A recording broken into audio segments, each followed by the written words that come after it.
predictable. You know what? I don't need you anymore. You mean nothing to me now. I'm not wasting my money on someone useless like you. I'm divorcing you. Take this and leave. I understand. I'm fine with leaving. There's no point in us talking like this anymore. Let's handle it through our lawyers later. And I'll start the divorce process right away. I picked up the bags I had already packed and left the house. My name is Bridget. I'm a mother of 2 grown children. My youngest just graduated from university and started working.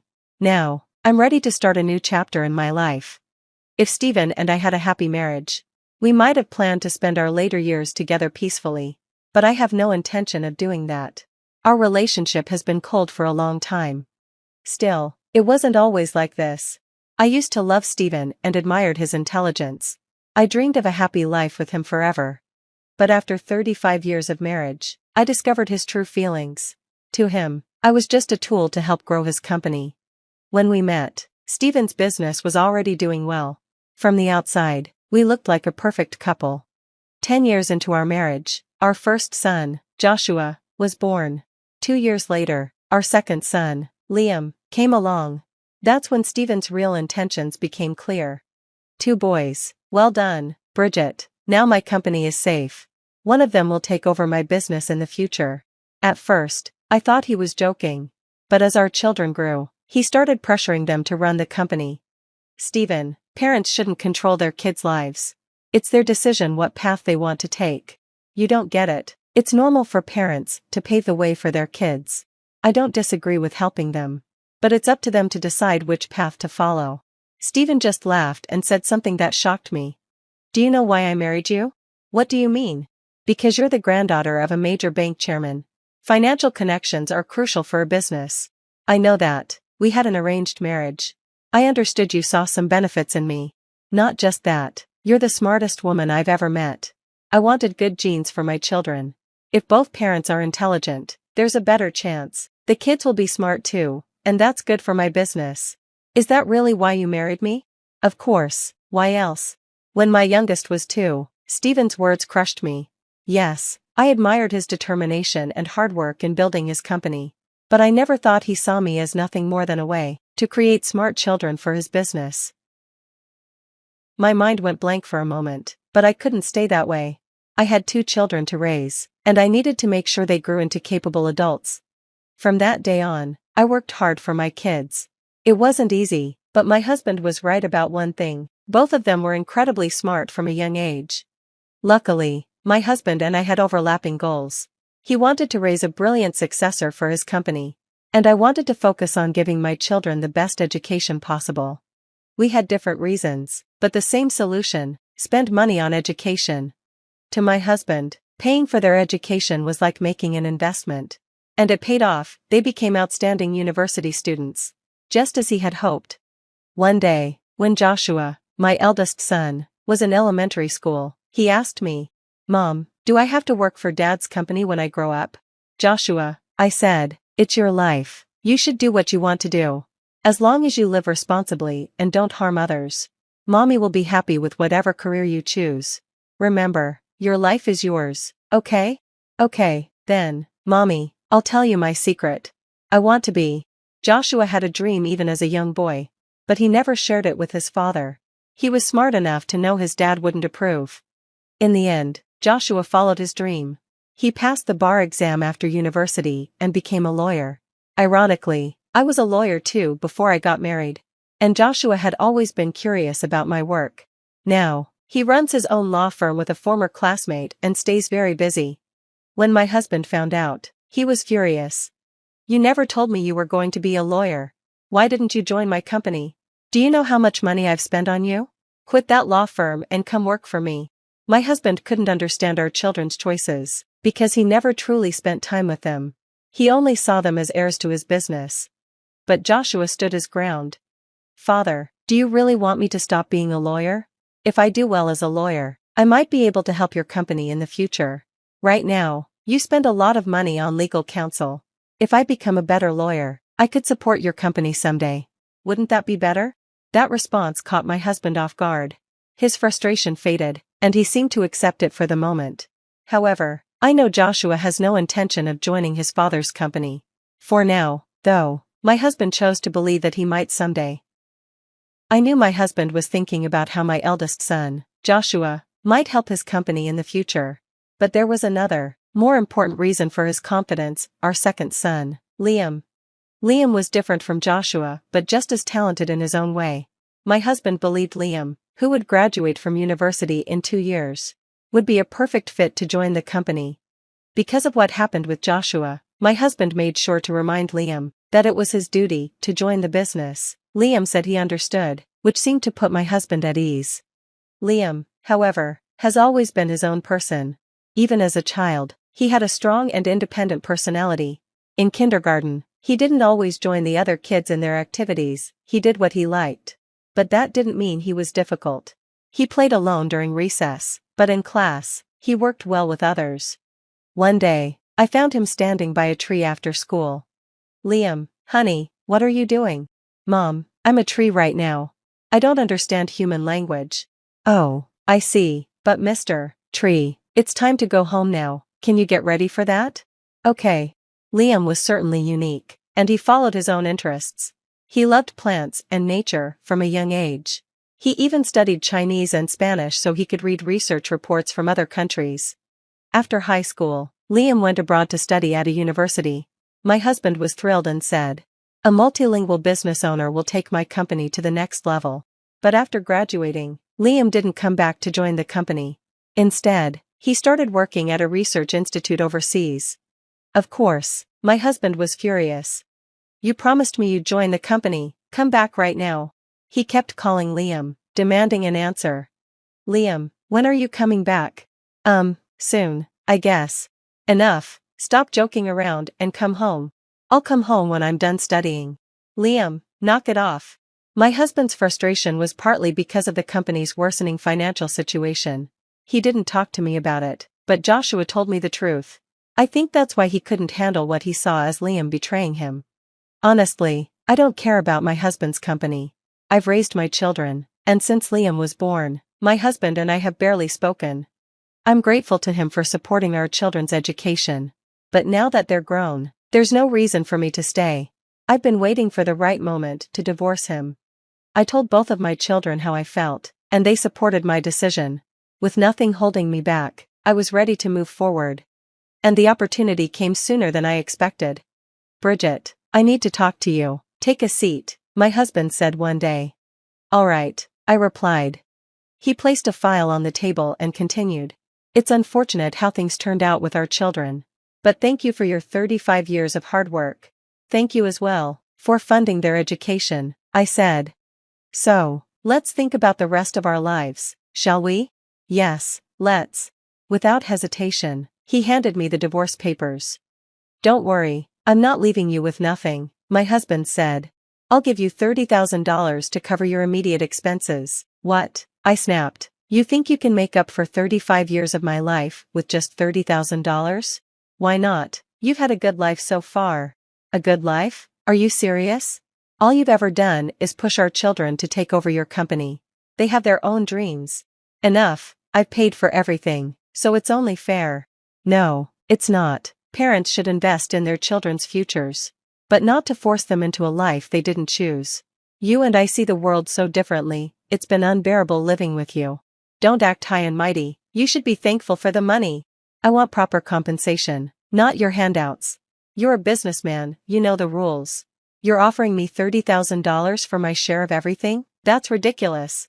"Yes, you spent money on our kids, but I handled everything else for them and for you. Who made it possible for you to focus on your work all these years without a single worry? When a marriage ends, property should be divided equally, that's the law. Stop spouting nonsense, I'm not giving you a cent more.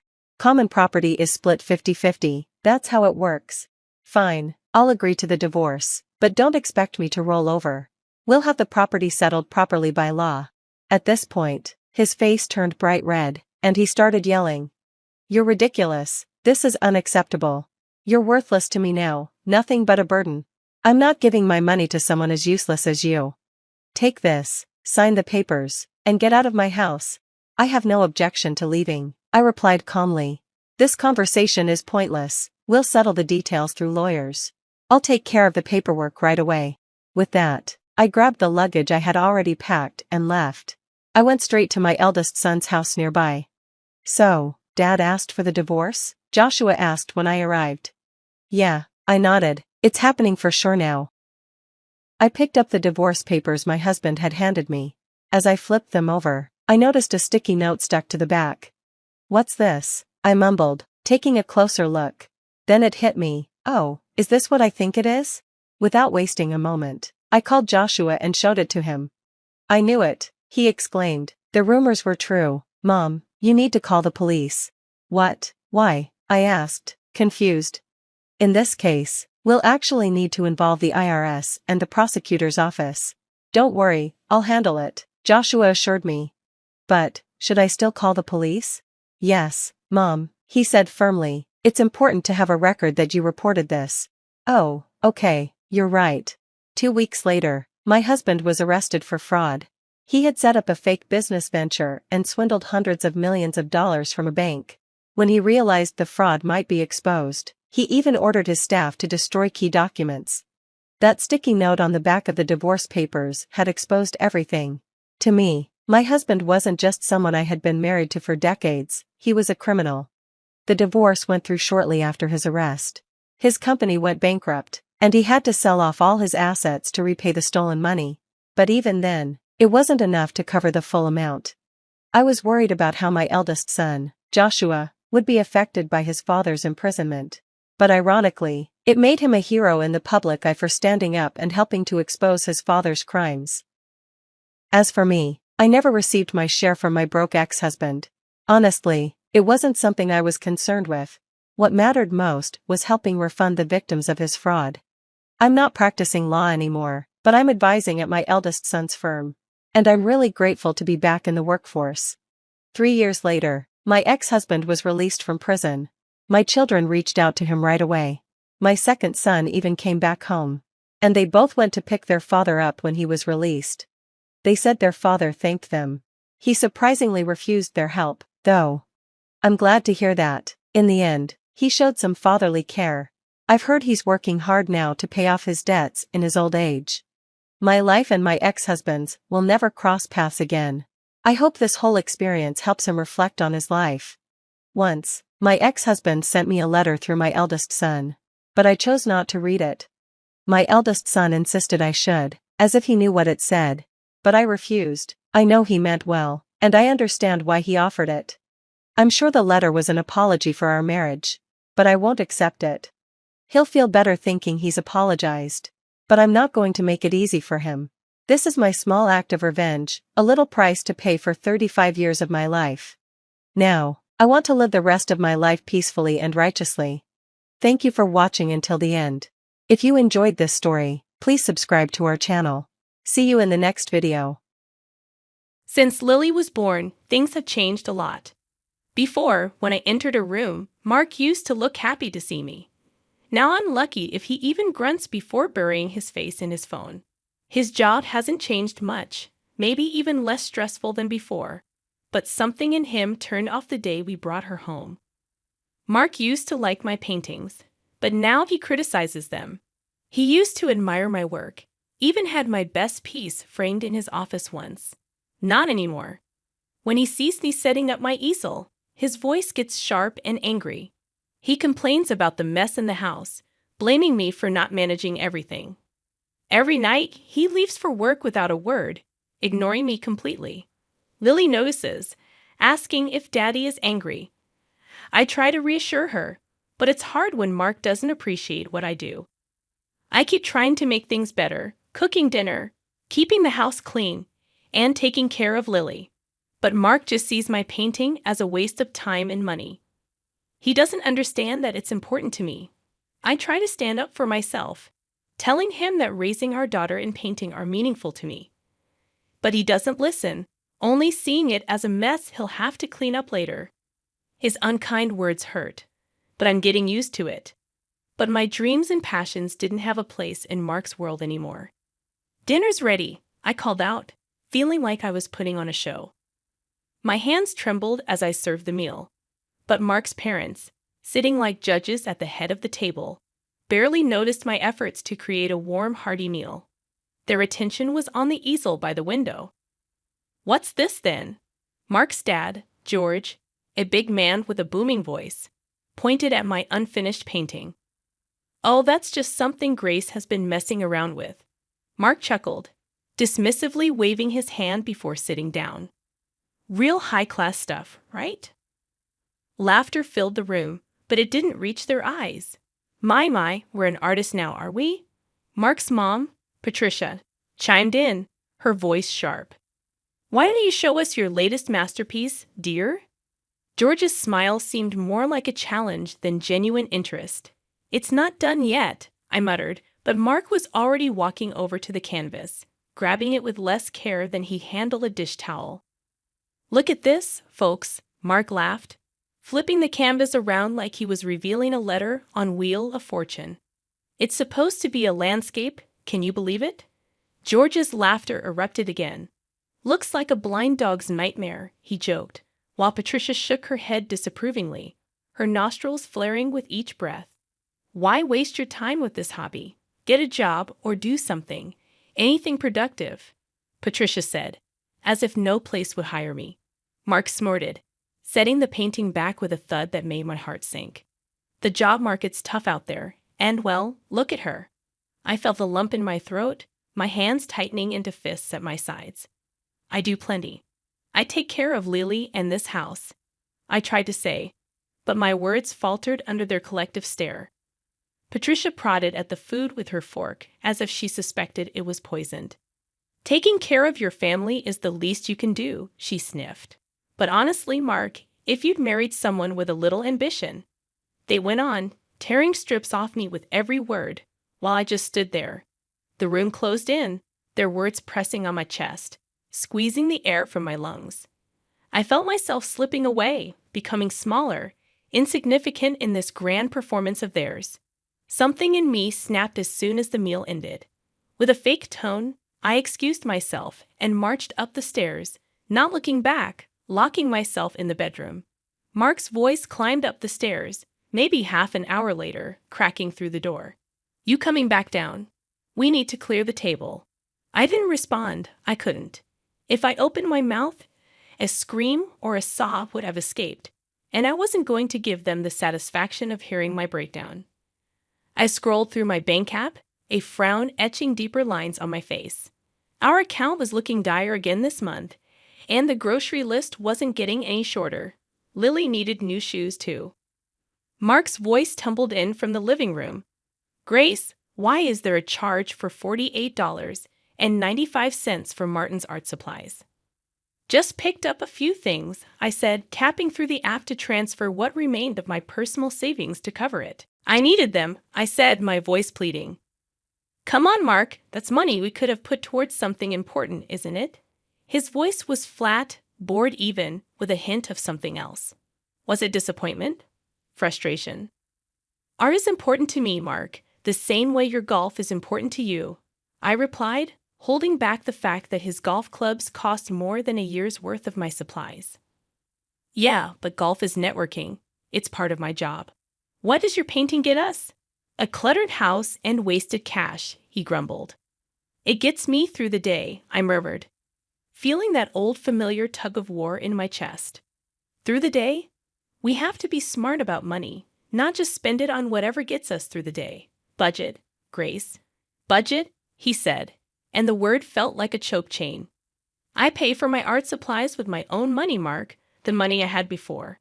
I trailed off, not wanting another fight. My before was a long-gone chapter, one that contained a job, independence, and a once-shared dream of my own gallery. "Your money's our money, isn't it?" He shot back, the insinuation that my financial independence was history clear in his tone. "And that your money is running out fast." "What then?" Later at the store, I chose the cheaper brands, counting every cent, every compromise, locking eyes with the rest of the shelves. I bought the smallest tubes of paint, the ones I could slip into the cart without raising eyebrows. Back home, I unpacked the bags with robotic precision, every item a testament to our tightrope walk above financial ruin. "Putting back some luxuries, are we?" Mark commented, his gaze landing on the no-name cereal and store-brand pasta. Yes, tightening the belt, I answered without looking at him, hiding the receipts like a paper trail of my crimes. He hummed, rummaging through the bags like an investigator looking for a slip-up. Where are the Greek yogurts you like? And isn't this the cheap coffee? He asked. I shrugged, busying myself with placing a can of tomatoes in the pantry. Prices went up, had to make some cuts. I explained.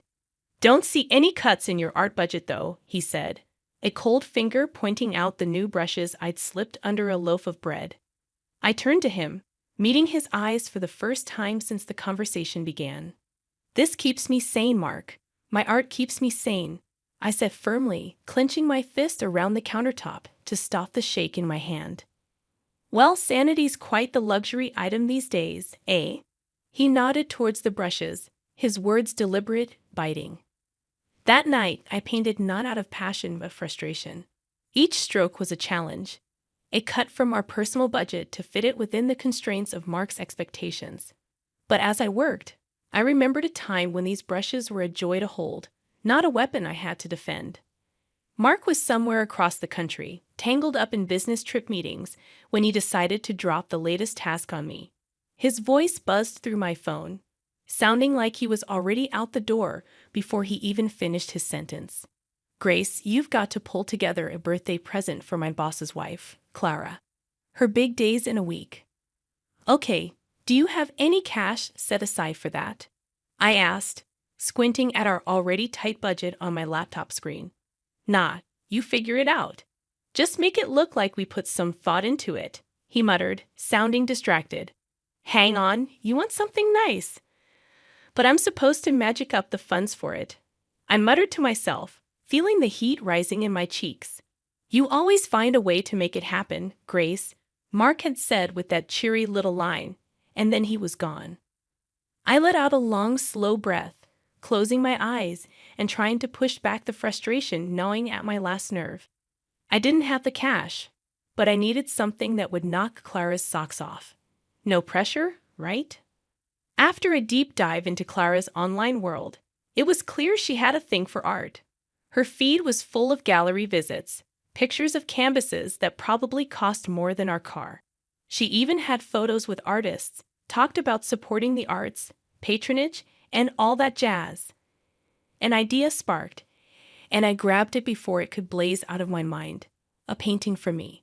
I had the paints, I had the canvas, and I sure as hell had the motive. I give Clara something no one else could, not off some high street. I spun the idea in my mind, letting it settle. I could picture the brush strokes already, feel the drag of bristles against canvas. It would be personal, and it'd be free. Bonus, a painting. Then decision made. I was going to need every minute of every day if it was going to look anything like the kind of stuff Clara posted. I pulled out my old easel, set it up in the living room, and got to work, all the while fingers crossed that my little slice of creativity would cut it in the high-stakes world of business birthday gifts. Day 1, postmark bombshell. I'm standing in the middle of my makeshift studio, a corner of the dining room I've cleared out, pushing the table against the wall. The morning light streams in, kind of highlighting the chaos of my art supplies spread all over.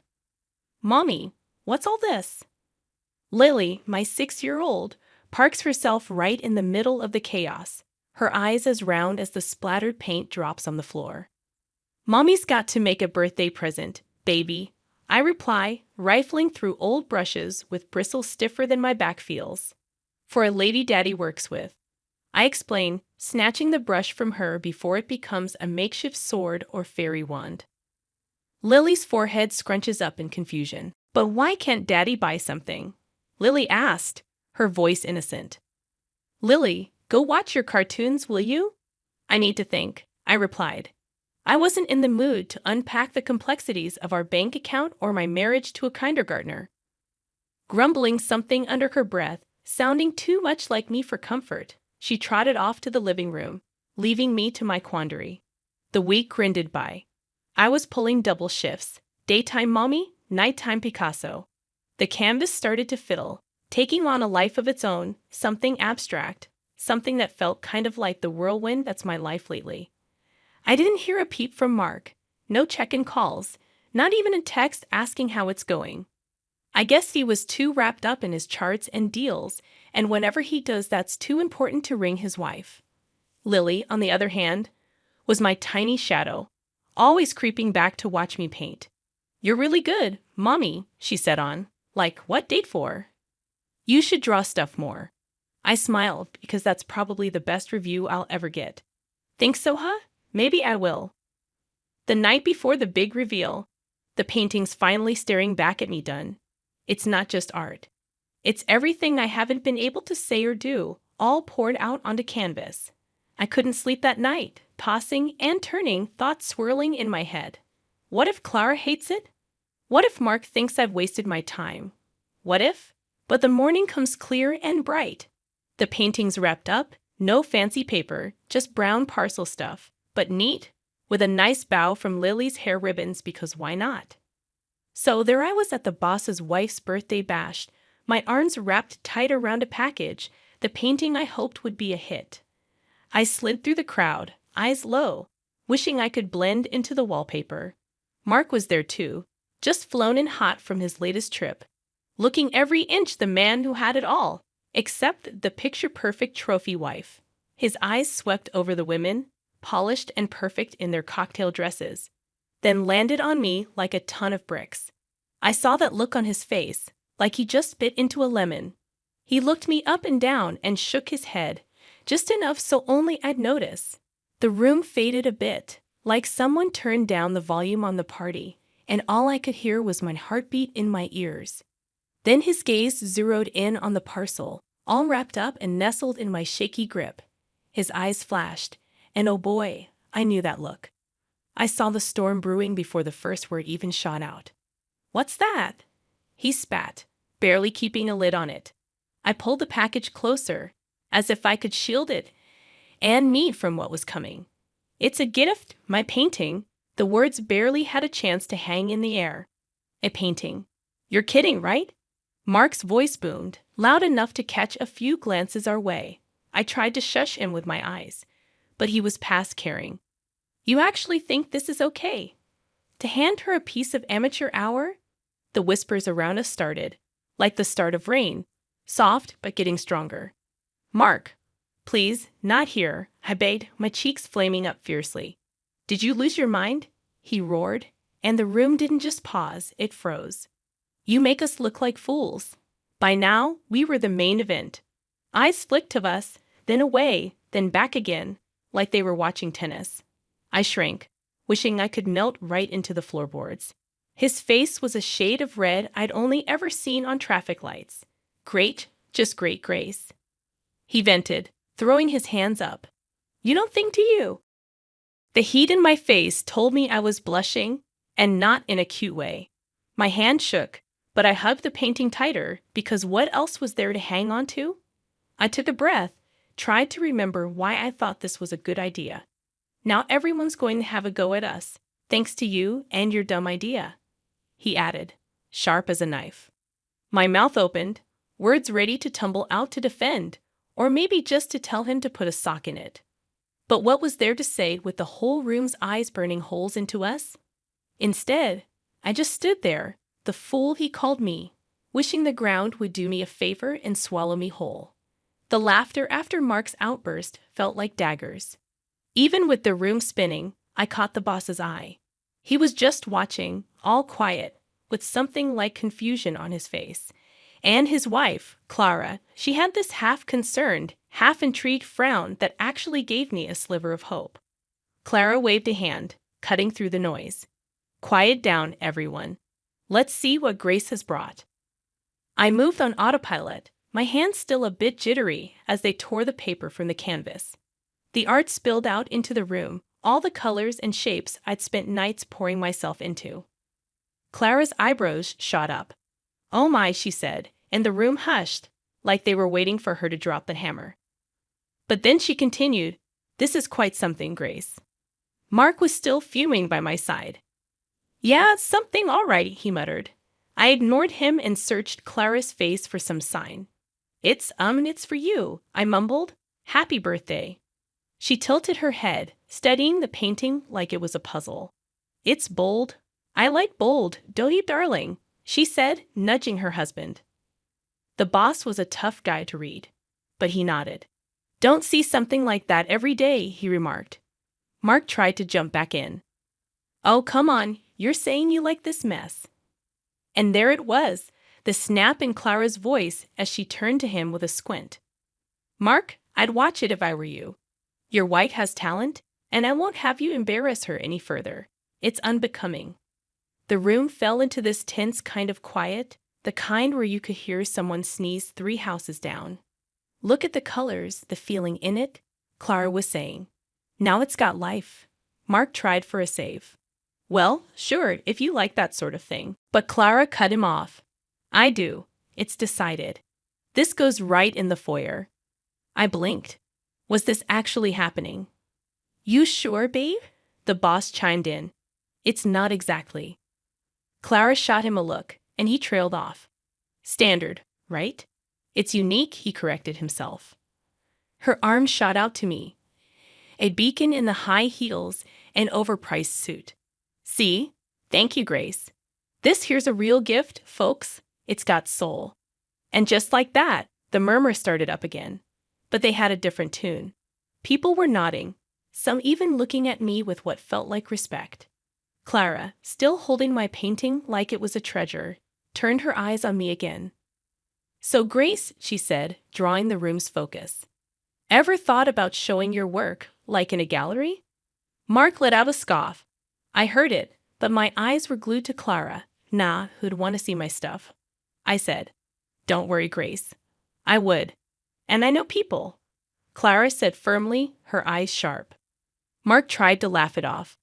Come on, Clara. She's just dabbling. Clara quirked an eyebrow at him. So she dabbles better than some pros I know. What's it to you? I swallowed, feeling like I was teetering on the edge of something big. I don't know. I've never. What's to know? You jump in and I'll help right. Clara's look said she wasn't asking, she was telling. A giggle slipped from me, nervous, a bit wild-sounding even to my own ears. Sure, right? Clara beamed. Good, it's settled then. After that, whispers flitted around like moths to a flame. People who barely gave me the time of day were now hanging on my arm, talking about my work. It felt surreal, like walking through someone else's life. Mark was suddenly there again, his hand on my back almost scalding. You're not serious about this, are you? There was that edge in his voice, like a knife threatening to cut. I turned to him, feeling the weight of the crowd, the pull of something new. Yeah, I am, I said, my voice stronger than it had felt in years. He looked at me, really looked at me for the first time that night. But what about us? What about us, Mark? I repeated. We've been over for a longer time than I want to admit. That shook him. He stepped back. I thought we were fine. I turned to face him fully. You thought wrong, I said. The words colder than I intended, but they needed to be said. Mark ran a hand through his hair, looking beaten. So what? We just end it. I looked down at the colors splashed across the nails on my fingers, at the rings that didn't mean what they were supposed to anymore. We ended it a long time ago. Now, we're just making it official. He didn't have anything to say to that. I watched him walk away, his shoulders hunched. Clara's hand touched my shoulder. You okay, hon? I nodded. I am. Thanks to you, I said, feeling my heart start to hammer for a whole new set of reasons. Ahead of me, there wasn't just an ending. There was a beginning, and it was painted in the boldest colors I could imagine. Lily and I, we'd be more than fine. We'd be us, unapologetically, unfalteringly us. My name's Emily, and I'm 35. I've been taking care of our home for 10 years now. My husband, Michael, is a doctor. We don't have kids, but we've been pretty happy. Then, one day, everything changed. Michael came home late, like usual, and dropped a bombshell. He wanted a divorce. I'm marrying my other woman, he said. I was shocked. What do you mean? We didn't marry for love, he added. And he was right. Our marriage was more of an arrangement. His parents wanted him to marry, and I guess I seemed like a good match. We barely knew each other before we tied the knot. The only thing we really had in common was our last name. Looking back, maybe I was drawn to the idea of sharing the same last name. So we rushed into marriage, and for a while, we managed all right. I never thought we'd end up divorcing after 10 years. Even though our marriage wasn't built on love, we've been together for so long. But now, out of the blue, you want to marry someone else. When did you start betraying me? I asked, but Michael denied it. He said he met this nurse at the hospital about a year ago and was drawn to her charm. He claimed he was tired of living with a boring person like me. I was shocked and hurt. How can you say that after all these years? I asked. But Michael was cold. He said living with me had been like hell and that he was done. I agreed to the divorce, even though it broke my heart. But then Michael dropped another bombshell. He said we didn't even need to go through the legal process because he never officially registered our marriage. We were just living together, not legally married. I felt betrayed and angry. Michael had kept this secret from me all these years, and now he was using it to avoid giving me anything in the divorce. That day was supposed to be when he submitted our marriage registration, but instead, it was the day our marriage officially ended. I couldn't go because of an urgent matter, but it turns out he never submitted it. Not submitted? Are you joking? We've been living as a married couple for 10 years. It's impossible that you didn't submit it. Normally, yes, that's why I made that rule at the beginning. If you went to the office, everything would be ruined. When we got married, we made some rules. I, as a homemaker, would handle all the household chores. I was on an allowance, and part-time work was prohibited. And Michael would handle all governmental and official matters. Why would you do such a thing? I asked. Because I was about to be forced into a marriage with someone I didn't love. It's not like I was going to submit it easily. I was saving marriage for someone I was destined to be with. Then you should have refused the marriage proposal in the first place. I couldn't refuse. My parents are stubborn and wouldn't listen.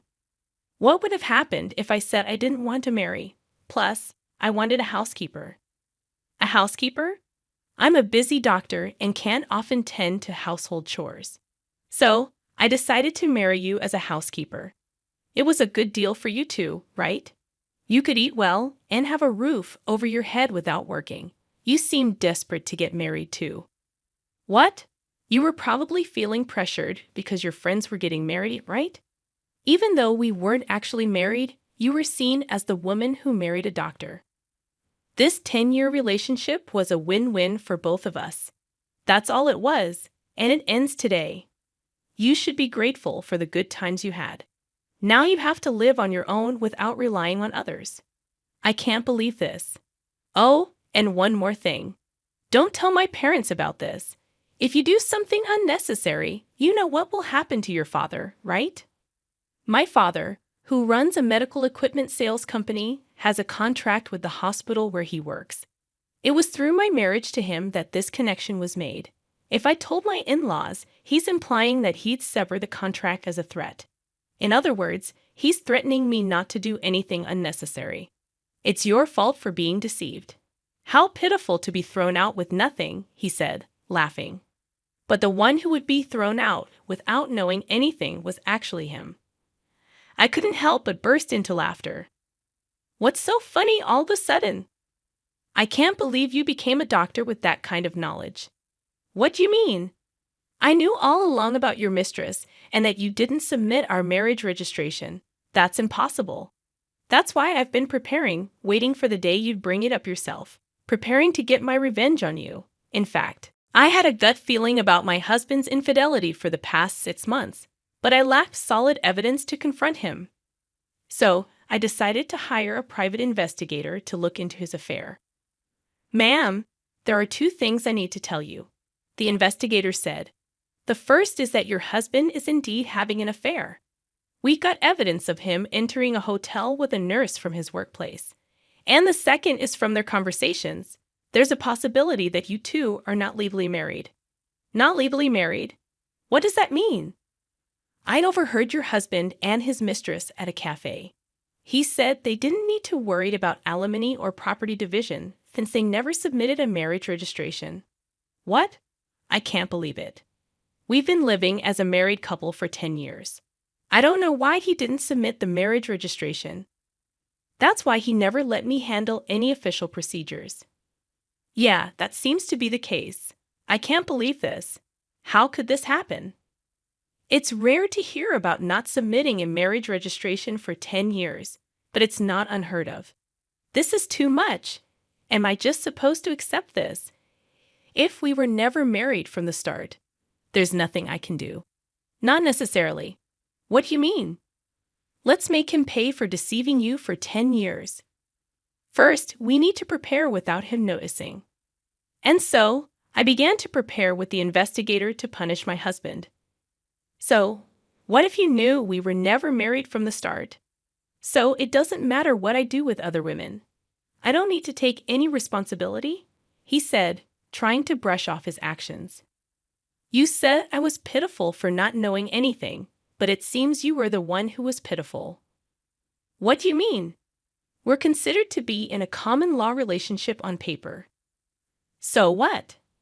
You might not know, but you can actually claim alimony and divide property in a common law relationship. What? He didn't know that registering as a de facto marriage would backfire on him.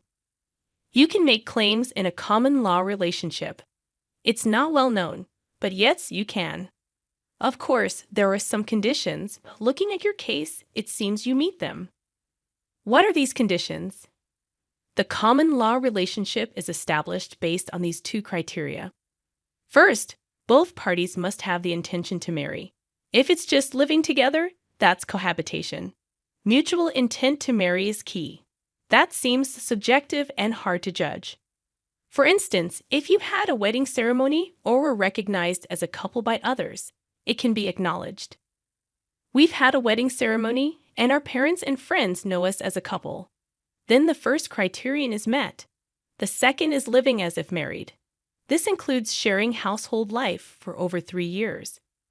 You've been living together as a couple for over 10 years. As a homemaker, you've obviously shared the household finances. This is recognized as a marital relationship. So that means if you can provide proof of what we discussed, you can claim alimony and divide property. I'm not an expert in this area, so I'll introduce you to a lawyer. You can work with them to bring him down. After consulting the lawyer I was referred to, I was told that I could indeed claim alimony and property division from my husband. So I'm going to demand alimony and property division from you. I informed my husband, who turned pale. His confidence, which had looked down on me just a moment ago, was gone.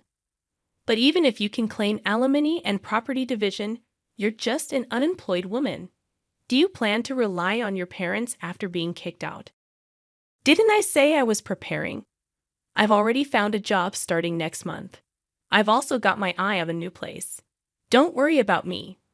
What he thought, I, a clueless homemaker, would be helpless, but the tables had turned. So, I'll make sure to discuss this with your parents, just so you know. Do you not care what happens to your father if they want to break the contract? Let them. Sure, you were the link to the hospital, but the contract continued because of my father and his company's efforts. Whether or not they keep the contract is up to them. Let's see if they'll break a contract just because the doctor's wife of 10 years was a lie. Try saying that you, my father, and I won't be affected if the contract is broken over this. It only shows the depth of their trust.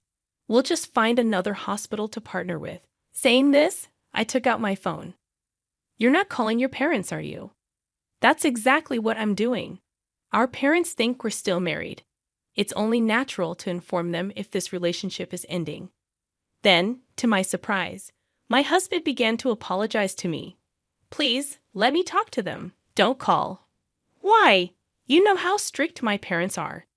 If they find out about this, I'm done. What does that have to do with me, huh? You're asking me not to tell the truth because your parents are strict? Are you kidding? You could have refused the marriage from the start if you didn't intend to marry. After 10 years of a selfish marriage, you're afraid of your parents finding out. I can't accept such a convenient story. But I can accept your story. I'll make sure to tell both your parents and mine. And so, I called both sets of parents. All four were shocked upon hearing my story. A meeting was promptly arranged at our house. I've heard everything over the phone.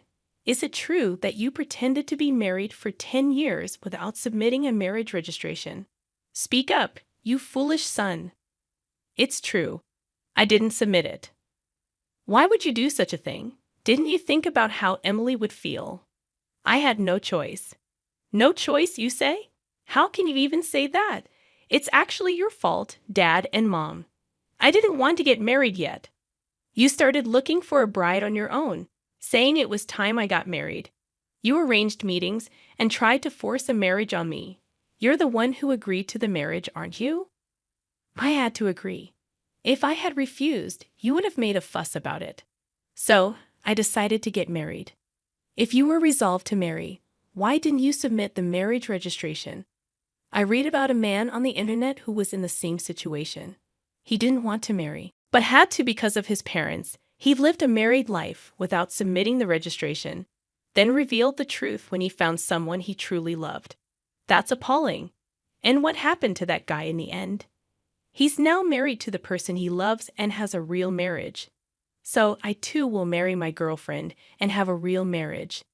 Then my parents, who have been silent until now, spoke up after hearing his reasoning. A real marriage, huh? Sure, you might not have had a love marriage, but do you remember what you said at the wedding? We will never forget to care for each other and build a home full of smiles. What did those words mean to you? What were we shown then?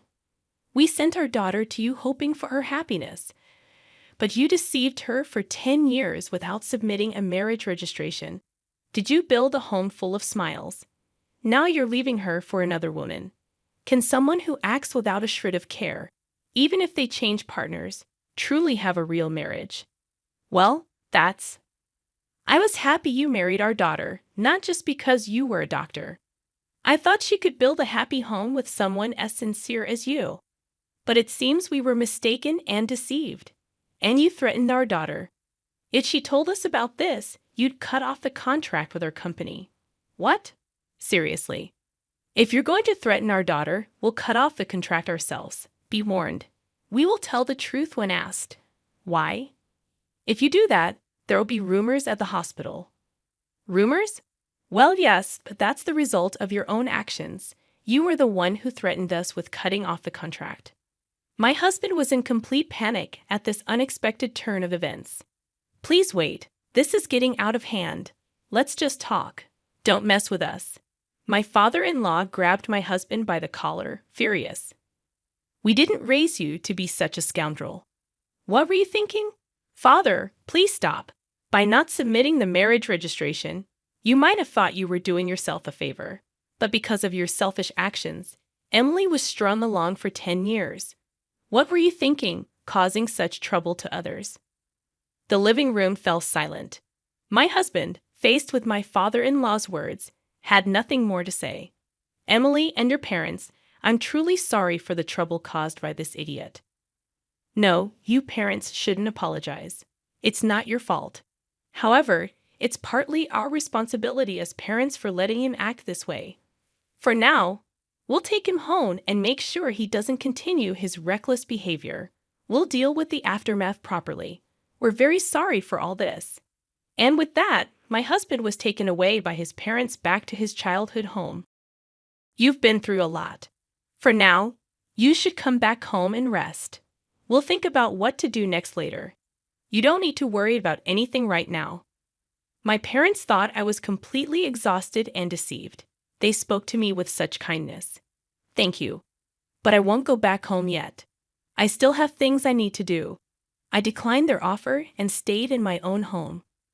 What I had to do was prepare for the final settlement with my now ex-husband, gathering evidence for our common law relationship. I was getting ready to claim alimony and divide our assets. A few weeks later, a meeting with a lawyer was arranged. However, even if I agree to alimony, why should I divide my property? She's been a homemaker for 10 years, never working a day. All the furniture, clothes, food. I paid for everything. Now you're telling me to hand over the money I worked hard for? He ranted, unable to accept that his money would be shared with me. Yes, that's correct. The money you earned and the furniture are subject to property division. Why does it have to be like that? Who did the housework while you were working? Who cooked meals with the groceries you bought? That's irrelevant now. No, it's very relevant. A homemaker is entitled to property division because housework and childcare have economic value. Speaking as a human, not just a lawyer, do you think housework is something anyone can do? That it's just expected of a homemaker? The reason you could live freely is because of her support. Don't get that wrong. What? And this situation is a result of your actions, yet you have the audacity to be selfish. What did you say? Never mind. Anyway, she's entitled to half of the assets for property division. That's how it is. Dan. Regarding alimony, we intend to claim $100,000 from you. $100,000. Why so much for a relationship that wasn't even a marriage? It's precisely because you weren't married. Normally, alimony claims in common law relationships range from $10,000 to $40,000. However, in your case, you pretended to be married for 10 years and selfishly tried to kick her out when you found someone else. The amount is determined by the severity and duration of your actions. But still, you may think 10 years is just a short time, but it's longer than you realize. During that time, she devoted herself to you, believing you were a married couple. You have no right to complain after betraying her. A perfect rebuttal. He couldn't say anything and reluctantly agreed to my demands. Then I also sent a notice of claim for alimony to his mistress. I knew who and where she was, thanks to the investigator. As he had said, she was a nurse working at the same hospital. The mistress, having heard from him that there was no possibility of alimony or property division, must have been utterly shocked by the contents of the claim. Wait a minute, this isn't what you told me. What do you want? I told you not to talk to me at the hospital. I got this from your wife. You said there wouldn't be any alimony because we weren't married. What's this all about? I later learned that in a panic after being served with the alimony claim from me, she confronted him at the hospital with the notice I had sent. Okay, let's talk about this later, not here. There are too many people around. We'll both be in trouble if this turns into a rumor. I don't care about that. I can't pay this kind of alimony. You said it was okay, so you should pay it for me. What? I won't pay a penny. You were the one who wanted this relationship. You said I was the only one for you, that you wanted to marry me. Hey, quiet down. Everyone can hear us. Just so you know, I'm not in the wrong here. If you want to make amends with your wife, do it yourself. Tell her I don't owe her a penny, that you'll take care of everything. Wait, hold on. Hey. This exchange led to the revelation of their affair to the entire hospital. It quickly became the talk of the place. And then the final blow was my father's request to the hospital. I apologize, but we would like to terminate our contract at the end of next month. Then the hospital, aware of the rumors, asked my father, "Excuse me for asking, but is the reason for canceling the contract related to Dr. Michael's affair? It's already become a rumor." Yes, a nurse presumed to be involved caused quite a scene. I never imagined he had been pretending to be married for 10 years without submitting a marriage registration. I never expected it to turn out like this. You mean he never submitted the marriage registration? Weren't you aware that he hadn't submitted the marriage registration? All we knew was that he, being married, had an affair. What do you mean he didn't submit the marriage registration? With my father's request, it was revealed that he had been deceiving me for 10 years by not submitting the marriage registration. This news spread among the other nurses. Dr. Michael deceived his wife for 10 years without submitting a marriage registration, and he had an affair with a nurse. How low? How could he do that? Can someone really not notice for 10 years? Apparently, Emily's maiden name was the same, and he managed all the official paperwork. That's scary. The rumors spread not only among hospital staff, but also to patients, and both Michael and his mistress received cold stares. Unable to endure, they soon resigned from the hospital. As my father told me, "Did you manage to get the alimony?" "Yes, I received payments from both him and his mistress." She refused to pay until the end, claiming she was deceived. But the lawyer made it clear her argument wouldn't hold, and she reluctantly agreed to pay. "That's good. What about you, Dad? Did the contract get canceled after all?" "No, that's off the table." He resigned, and since our company is trusted, the hospital asked us not to cancel the contract. We couldn't cancel it after they asked like that. That's a relief. Then I started a new life in a new place and was living happily. About a year and a half later, my ex-husband contacted me. "Is it true you got remarried?" I had married a man I met at work, and somehow he had found out. "I wonder whose number this was, going through the trouble of changing your number just to contact me. Just answer my question." "Yes, I got married." "You betrayed me?" "Betray?" "We were never legally married, so I didn't think it would matter to you, right?" "That's a different matter, indeed. Indeed, things are different now. We're completely separated, so my marriage has nothing to do with you." "Is that why you contacted me?" After I said this, he seemed at a loss for words. Then he taunted, "Of course, you're still unmarried since you probably haven't submitted a marriage registration. You're that kind of woman." But things weren't as he imagined. Unfortunately for you, my husband isn't the kind of person to do such terrible things. He knows all about your story, so to ensure I wouldn't feel anxious, we went to the office together to submit the registration. Sadly for you, things aren't as you thought. I can somewhat understand your wish for me to be unhappy, considering your own misery. But sorry, we're happily married. I told him this and hung up the phone. What kind of life he leads now, I don't know. But unless he changes his selfish nature, it's unlikely he'll ever find happiness. My name's Helen Collins. I'm 29, and I work at a small library in a town not many know about. My life is pretty simple, but I like it that way. I've always been quiet and liked books more than noisy stuff outside. The library is like my special place. It's old and a bit creaky, but I love it. Every day at 8 a.m., I open up, turn on the lights, and enjoy the smell of books. My parents passed away when I was young, so my grandma raised me. She taught me to love reading. But she's gone now, and I'm on my own. One morning, Mr. Jenkins, a regular, greeted me as usual. He loves history books. I told him we got a new shipment in. He chuckled and went to check them out. The day kept rolling like that, with familiar faces coming and going. I helped some kids with a project, suggested a romance book to Mrs. Harrison, and showed Mr. Thompson where the sci-fi books were. It's quiet, but I like it. Then, one day, everything changed when Jack showed up. He didn't seem like our usual library visitor. He was all dressed up and confident. He asked for The Great Gatsby. I led him to the classics section and handed him the book. Our hands touched briefly, and it felt like a small shock. But it stayed with me. "Thank you, Helen," he said, reading my name tag. "I'm Jack. Nice to meet you." That brief moment marked the start of everything. It was the beginning of a love story I thought would last forever, and the start of a journey that would take me from my quiet life into a world of chaos and betrayal. If only I'd known then what I know now, maybe things would be different. But life doesn't come with a warning label, and sometimes we just have to learn the hard way. After that first meeting, Jack started coming to the library more often.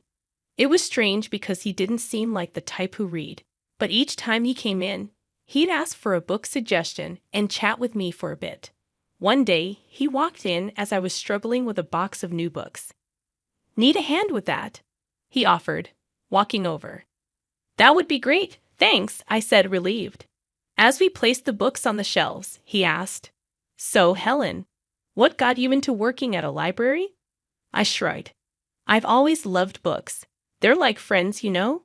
Plus, it's nice and quiet here." He laughed. "I can see that. It's like a whole different world." Our conversations got longer with each visit. I found out he worked in his family's real estate business.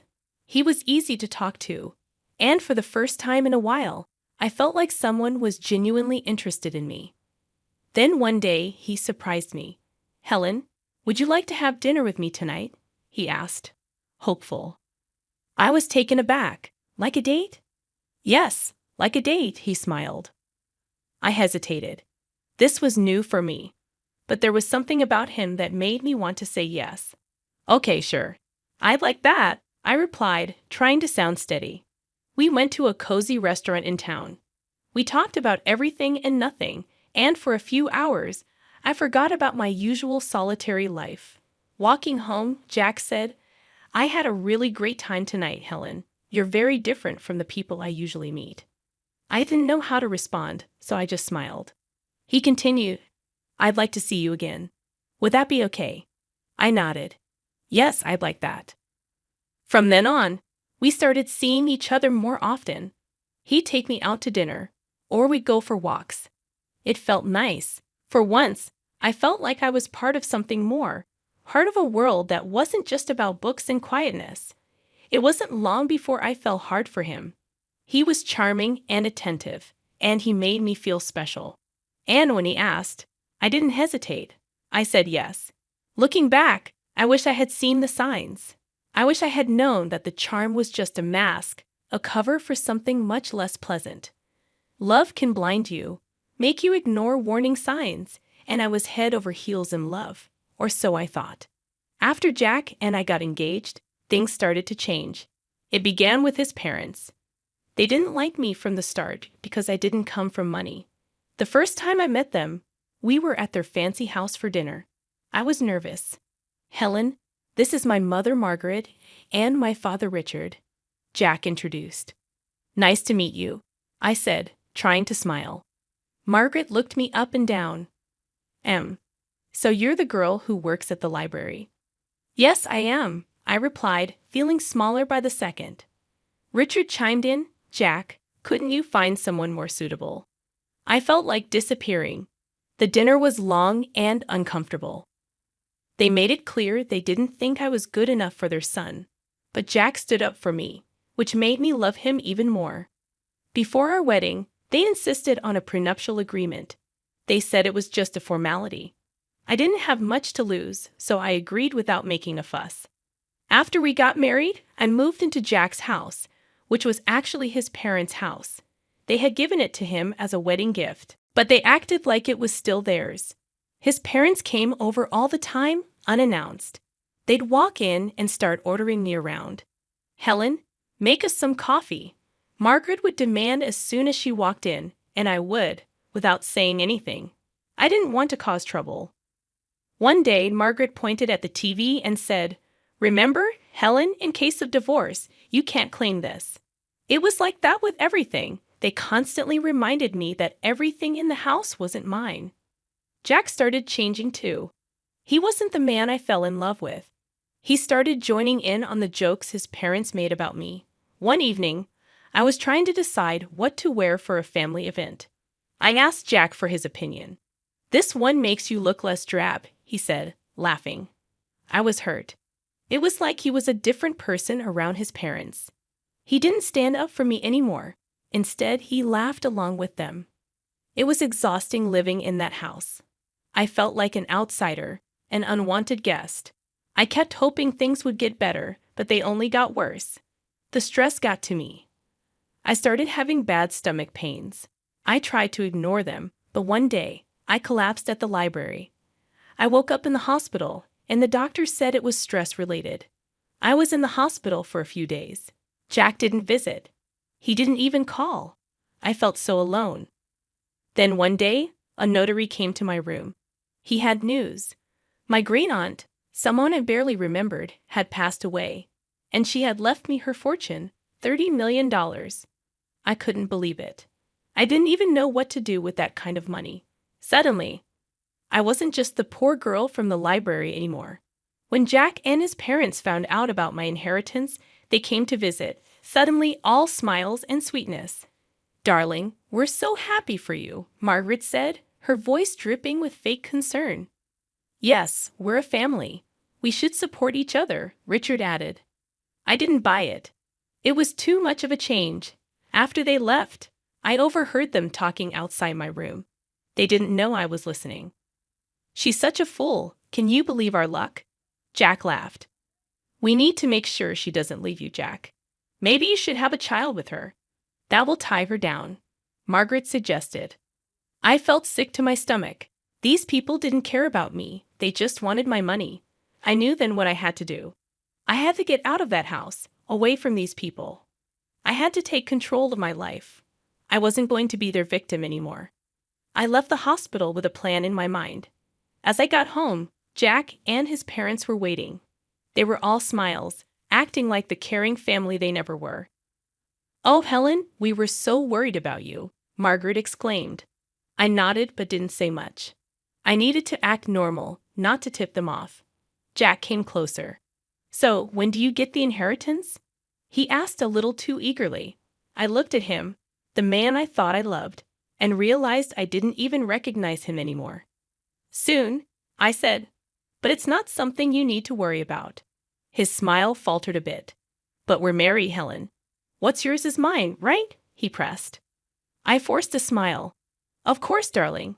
That night, I couldn't sleep. Their voices echoed in my head, their fake concern, their greed. It made me sick. I got up and started writing. I wrote down everything they had done, everything they had said.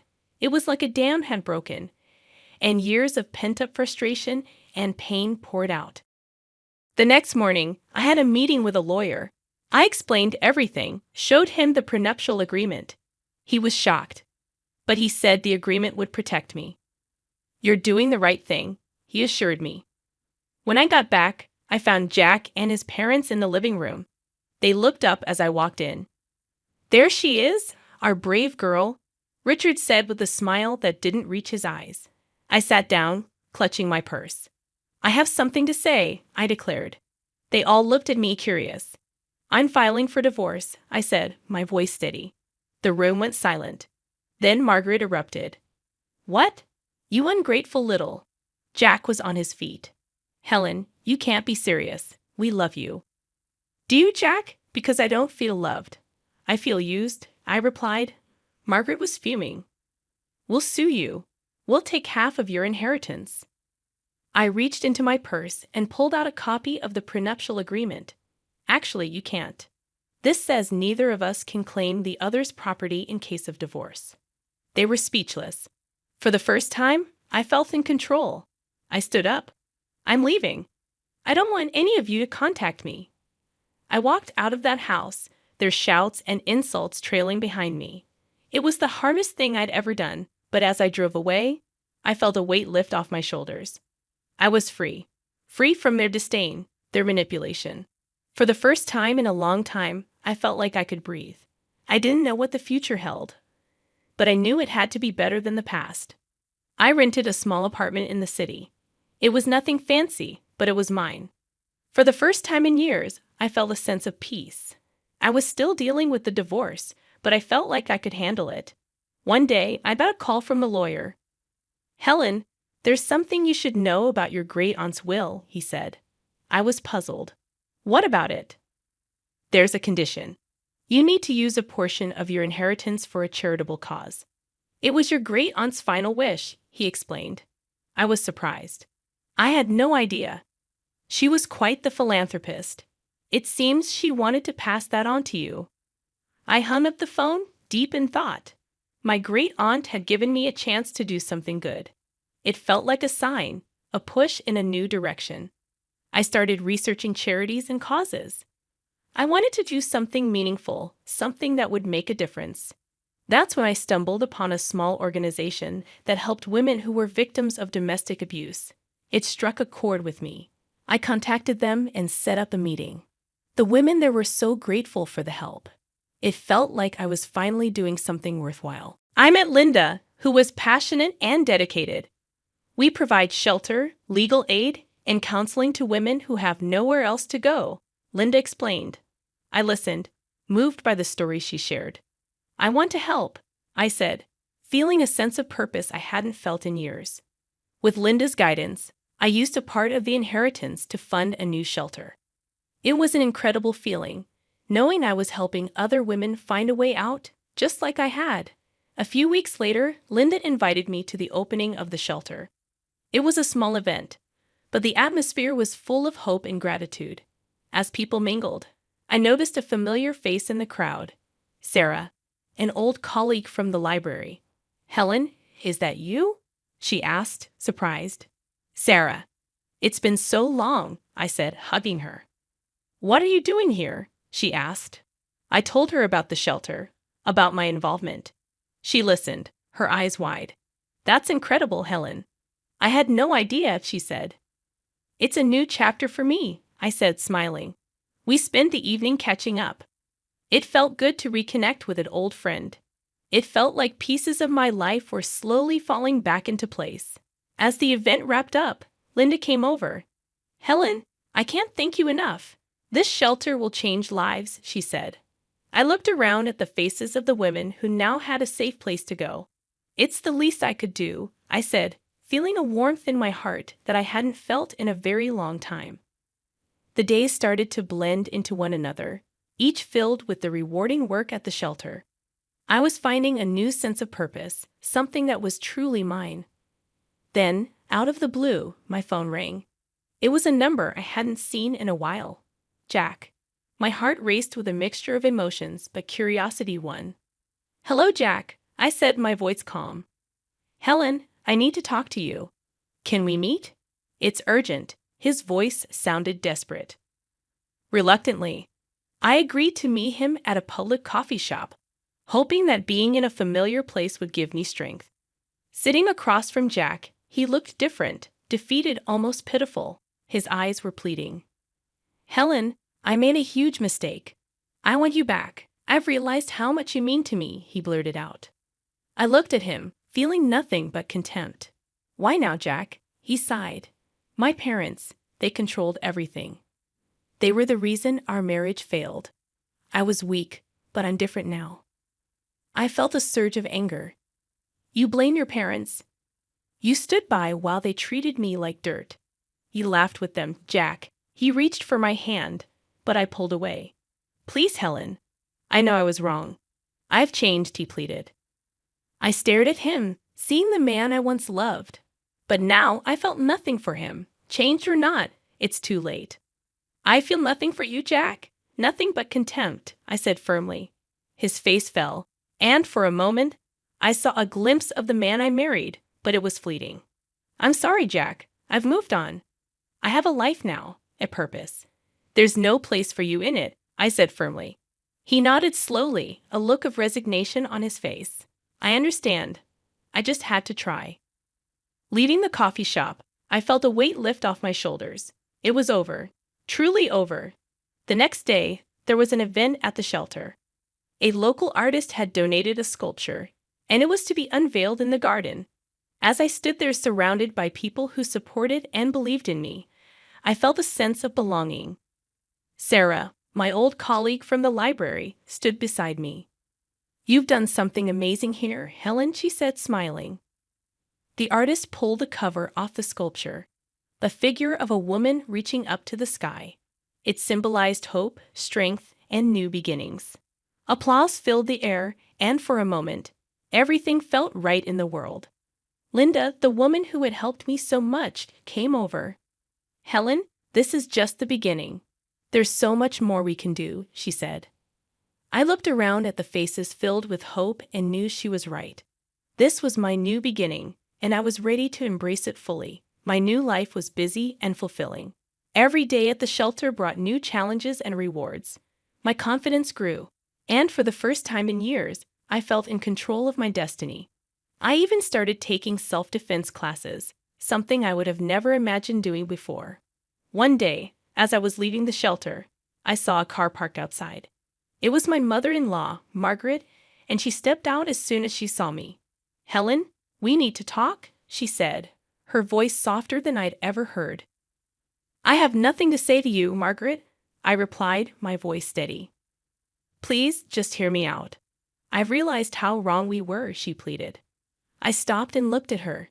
She seemed genuine, but I couldn't forget the past. "What do you want, Margaret?" "I want to apologize. I treated you terribly. I have lost my son because of it, and I don't want to lose you too. You were like the daughter I never had, she said, her eyes glistening with tears. I felt a pang of something. Sympathy, perhaps. Margaret, you made my life a living hell. An apology won't change that. I've moved on, and I suggest you do the same, I said firmly. She reached out to me, but I stepped back. Please, Helen, I know I can't undo the past, but I want to make things right, she pleaded. I shook my head. It's too late for that. Goodbye, Margaret. As I walked away, I felt her gaze on my back, but I didn't look back. I had learned to stand up for myself, and there was no going back to the way things were. The next day, I received a letter from Jack's lawyer. He was contesting the divorce settlement. I wasn't surprised, but I was ready.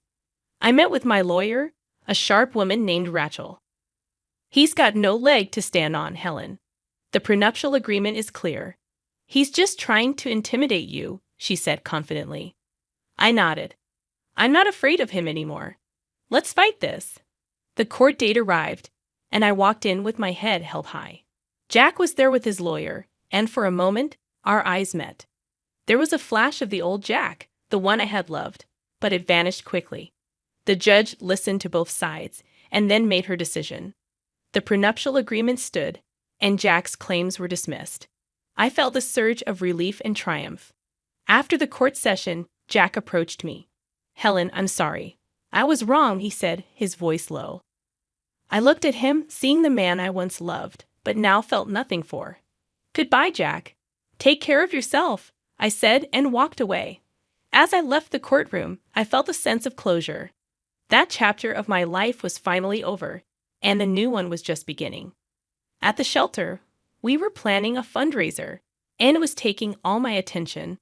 The support from the community was overwhelming, and I felt a deep sense of gratitude. The night of the fundraiser arrived, and the place was buzzing with energy. People from all walks of life had come to support our cause. As I looked around, I realized how far I had come from a quiet, timid woman to someone who stood up for herself and others. Helen, you did it.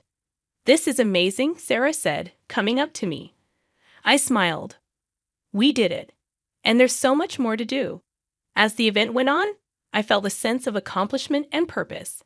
This was my life now, and I was exactly where I was meant to be. I'm Emma, a 34-year-old who used to take pictures as a job. Now, I'm a full-time mom. My whole life used to be about capturing moments through my camera, but now it's all about taking care of my baby who's sleeping in the next room. But deep down, something doesn't feel right. Our house, which used to be our happy place, now feels empty. The fancy terrace where my husband Alex and I would chat in the mornings feels like it's mocking me with its emptiness. Even the garden, which we used to care for together, feels like it's silently witnessing the growing space between us. I remember the day I brought our baby boy home from the hospital. I expected Alex to be excited, maybe shed a tear of joy. Instead, he barely acknowledged us. He said he wasn't good with babies and needed time. It's not just about the baby, though. Alex seems different now. When he comes home from work, he looks tired and distant. One evening, as I tried to talk to him about it, he brushed me off, saying he was tired from work and didn't need a lecture. But I couldn't keep quiet. I told him I felt like I was raising our son alone. He looked at me coldly and asked what more I wanted from him. It hurt to hear him say that. I just wanted my husband back, the one who promised to always be there for me. But it felt like he was slipping away, buried in his work just like before. And then, one evening, he came home late again, avoiding my eyes as he walked in. I'm just tired, I said wearily, feeling more drained than just physically exhausted. Alex grunted and tossed his keys on the table, complaining about work being a mess and saying I wouldn't understand. His sharp tone hurt. You think I wouldn't understand? I reminded him of the late nights we both endured when I worked in the studio. I get it, but this feels different. You're different. He scoffed and loosened his tie angrily. Different how? Because I'm trying to provide for this family? Because I'm not jumping with joy every minute? I held back my initial response, carefully choosing my words. It's not about providing, Alex. It's about being present. You barely look at your son. You barely talk to me. It's like you're here, but you're not. He finally looked at me, his eyes hard. What do you want from me, Emma? I'm working hard every day. Coming home to this, he gestured vaguely around the room, and all I get is complaints. His words cut deep. Complaints? Is that what you think this is, Alex? I'm worried about us, about you. I see how you avoid us, how you're pulling away. It reminds me of before. Alex's face tightened, his jaw clenched. You're bringing that up again. I thought we were past that, Emma. I thought we agreed to leave that behind. I held our son closer, feeling his warmth against the cold atmosphere between us. Leave it behind? How can I, Alex, when you're acting just like you did back then? The late nights, the distance, the silence, it's all too familiar. Frustration radiated from him as he threw up his hands. So what, you think I'm cheating again? Is that it? You think I haven't changed? The question hung heavily in the air, unwelcome and painful. I don't know, I admitted, feeling lost and unsure of where we stood. Alex, I don't know what to think. All I know is that something's not right, and it's tearing us apart, I said softly. He ran a hand through his hair, a telltale sign of his stress. Tearing us apart. Maybe it's your constant accusations. Ever thought of that? Maybe it's you who's not letting us move forward. He shot back, then abruptly left the room, leaving behind a silence heavier than any argument. It was just another Monday afternoon when my phone buzzed with a notification. A message from someone I didn't recognize. Curious, I opened it, unaware that those few lines were about to shatter the fragile piece of my world. Emma, you don't know me, but I think it's time you did. Alex has been living a double life, and I'm the other woman, it read. My heart stopped. This had to be some sick joke, but then I saw the pictures attached. Alex, not just with this woman, but with children, 3 of them, each bearing a resemblance to the man I called my husband. I was still reeling from the shock when Alex walked in, earlier than usual. Back so soon. I managed to say, my voice barely a whisper. He shrugged, clearly oblivious to the storm raging inside me. Yeah, things were slow at the office, he replied casually. I held up my phone, the picture of him with that woman and the children filling the screen. Slow? Huh. Is this how you kill time? His face went white, the mask of indifference crumbling in an instant. Emma, where did you get this? He asked, his words heavy with worry. From her, Alex. Your other woman, I said, my voice trembling. He tried to grab the phone, but I pulled away, my eyes never leaving his. So it's true then. The late nights, the distance. It wasn't just work, it was them, I said, feeling the weight of betrayal settling in. Alex sank into a chair, his facade shattered. Emma, listen. It's not what you think, he pleaded. I laughed, a hollow sound that echoed in the silence. Not what I think, Alex? The pictures don't lie. You have a whole other family. How long have you been lying to me? I asked, my voice breaking. He buried his face in his hands, a defeated figure. A few years. It started small. I didn't mean for it to go this far, he confessed. A few years, I repeated, the words hanging heavily in the air, a testament to the lie my life had become and the children. Alex, are they yours? I asked, my voice steady despite the chaos inside. He didn't answer, but he didn't need to. The truth was right there in the silence, in the photos, in the years of deceit. You need to leave, Alex, now, I said firmly, my voice unwavering. With that, he left, the sound of the closing door marking the end of our story. I sat there alone, holding our son, the only real thing in the mess that was my life. Just when the dust seemed to be settling, life decided to throw another curveball. I was in the middle of a feeding session with my son when the doorbell rang, slicing through the quiet afternoon. Expecting maybe a delivery or a neighbor, I was completely taken aback to see Alex looking sheepish and the woman I recognized from the photos, the other woman, standing boldly in my doorway. Before I could even react, she pushed past me into the house, her eyes scanning every detail. This is quite the place you've got here, Emma. Cozy and spacious, perfect for a family, Don't you think, Alex? She said mockingly. Alex didn't meet my gaze, his shame evident, his voice silent. I clenched my jaw, trying to keep my composure in the face of this intrusion. And what family would that be? Because the last time I checked, this was my home, I retorted, standing protectively in front of my son's crib. She smirked, a calculated glint in her eye. Well, the family Alex should have been with all along, me and our 3 kids. You see, we need this house more than you do. A big, beautiful house for a big family. You understand, right? She said, her words dripping with entitlement.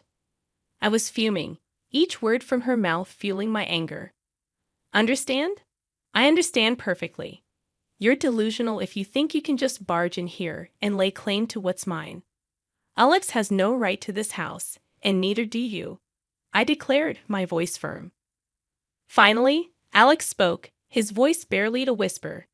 Emma, maybe we should discuss this. I snapped, my patience wearing thin. Discuss. You think after everything we're just going to sit down and have a chat about you handing over my house to your mistress and your other children. The woman paced around, her eyes scanning the room. Look, Emma, it's simple.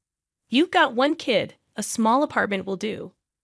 We've got 3, we need the space. It's only fair, she said, her tone condescending. Fair, I repeated incredulously. There's nothing fair about betrayal, about lies, about breaking a family. You have no idea what fair is, I said, my voice trembling with anger and hurt. She turned to Alex, seeking affirmation. Tell her, Alex. Tell her we'll be moving in. She's got a week to clear out. Alex avoided my gaze, his shoulders slumping in defeat. The standoff was tense, the air thick with unsaid words and unspoken threats. But as they left, the woman throwing a spiteful glance over her shoulder and Alex not even daring to look back, I knew that this was far from over. After the door slammed shut behind them, I was left standing in the silence of my home, my mind racing. The nerve of them coming into my house, threatening to take everything I held dear. But as the initial shock subsided, a plan began to form. It was time to reveal the truth, time to claim what was rightfully mine. The doorbell rang, its chime echoing like the start of a showdown. There they stood, Alex looking more defeated than ever, and his mistress, her arrogance undiminished. Time's up, Emma. We're here to move in. Did you pack your stuff? She demanded, her eyes gleaming with triumph.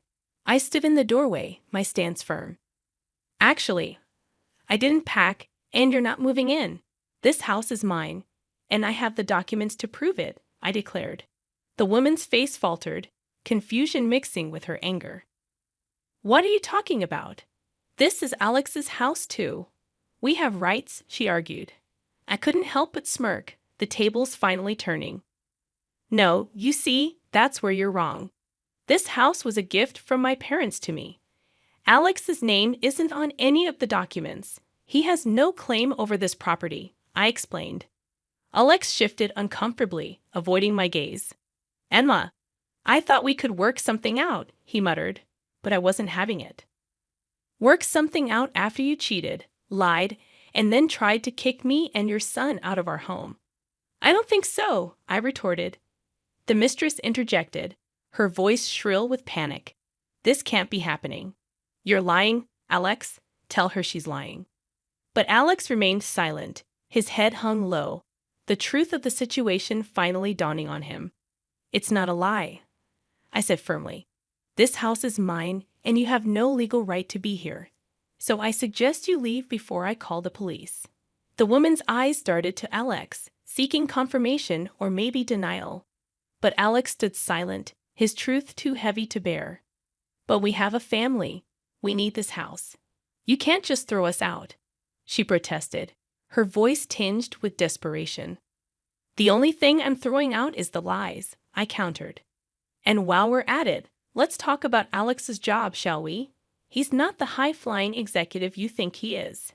He's a clerk, a simple office worker. Your dreams of a lavish life in this house are just that, dreams. The revelation hit her like a physical blow, her face contorting with rage and disbelief. A clerk. You're lying, Alex. Tell her she's lying. But Alex remained silent, his shoulders slumped in defeat. You've been living in a fantasy fed by Alex's lies, but it ends now, I declared firmly.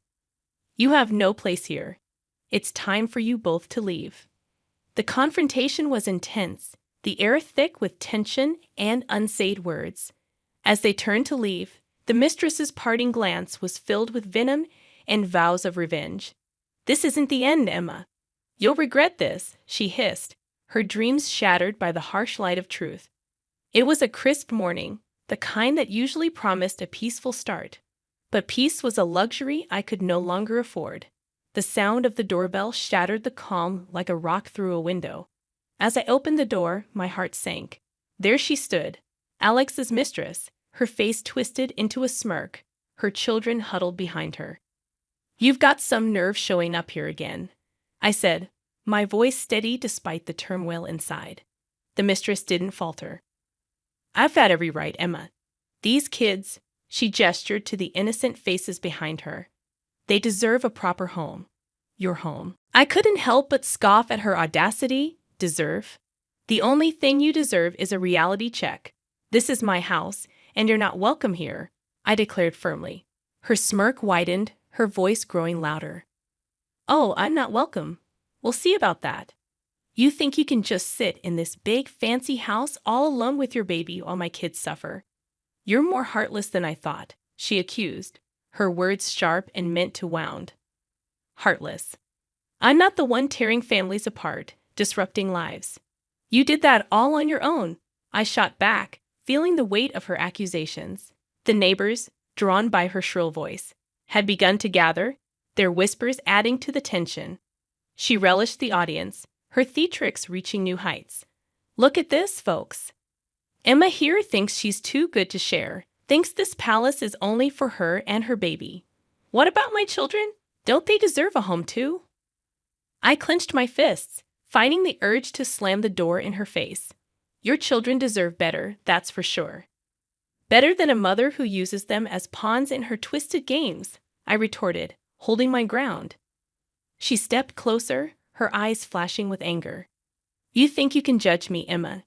You, who had everything handed to her on a silver platter.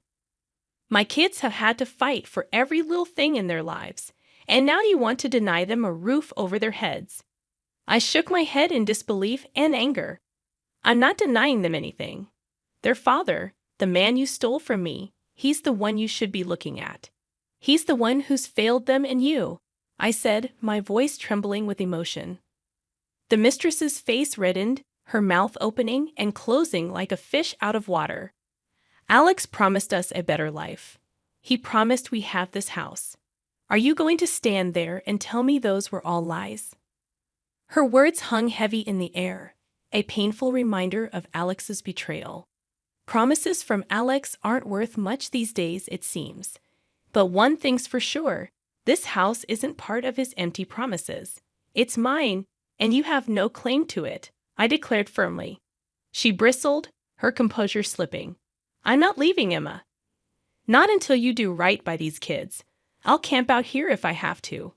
I'll make sure everyone knows what kind of cold-hearted witch lives in this mansion, she threatened, her eyes blazing with anger. I stared at her, the absurdity of the situation hitting me full force. You're going to camp out on my property? I don't think so. This is your last warning. Leave now, or I'll call the police, I warned, my voice firm. Her eyes darted around at the gathered neighbors, but the resolve in my voice must have hit a nerve. She gathered her children, her parting shot a venomous glare. This isn't over, Emma. You think you've won, but you've just started a war. The drama of the previous week still hung heavy in my home like a cloud, refusing to move on. I was Emma, a woman who thought she had seen it all, until the doorbell rang again, bringing a chapter I thought I had closed. There he was, Alex, standing on my doorstep, his face a mixture of regret and desperation. The sight of him after everything sparked a fury I hadn't known I possessed. What are you doing here, Alex? Haven't you done enough? I spat, my words sharp and unforgiving. He looked down, his hands fidgeting nervously. Emma, I need to talk to you. It's important, he pleaded, his voice strained with emotion. I crossed my arms, my stance unyielding. Talk? After you tried to take my home. After all the lies. You must be kidding, I said, feeling a surge of anger and betrayal. He swallowed hard, a man grasping at straws. Please, Emma, I made a mistake, a huge mistake. I see that now. I was wrong, he confessed, his voice filled with remorse. So wrong I couldn't help but laugh. I said, the sound bitter and hollow. A mistake? Is that what you call it? You destroyed our family, Alex. You chose her, chose that life. And now you're here. What? Asking for forgiveness. His eyes met mine, a glimmer of the man I once knew flickering in their depths. Not just forgiveness, Emma. I want to come back. I want to make things right. For you, for our son, he pleaded. The audacity of his request left me speechless. How could he stand there asking for a second chance, as if he could erase the past with a few words? You want to come back after everything? You think you can just walk back into our lives like nothing happened? I asked, my voice rising with every word. He nodded, a desperate man clinging to a lifeline. Yes, Emma, I know I don't deserve it, but I want to try. I'll do anything, everything, to make it up to you, to our son. I shook my head, the finality of my decision clear in my mind. It's too late, Alex. You made your choice, and now you have to live with it. We are moving on without you. His shoulders slumped, defeat etched into every line of his face. Emma, please don't do this. Think of our son. He needs his father.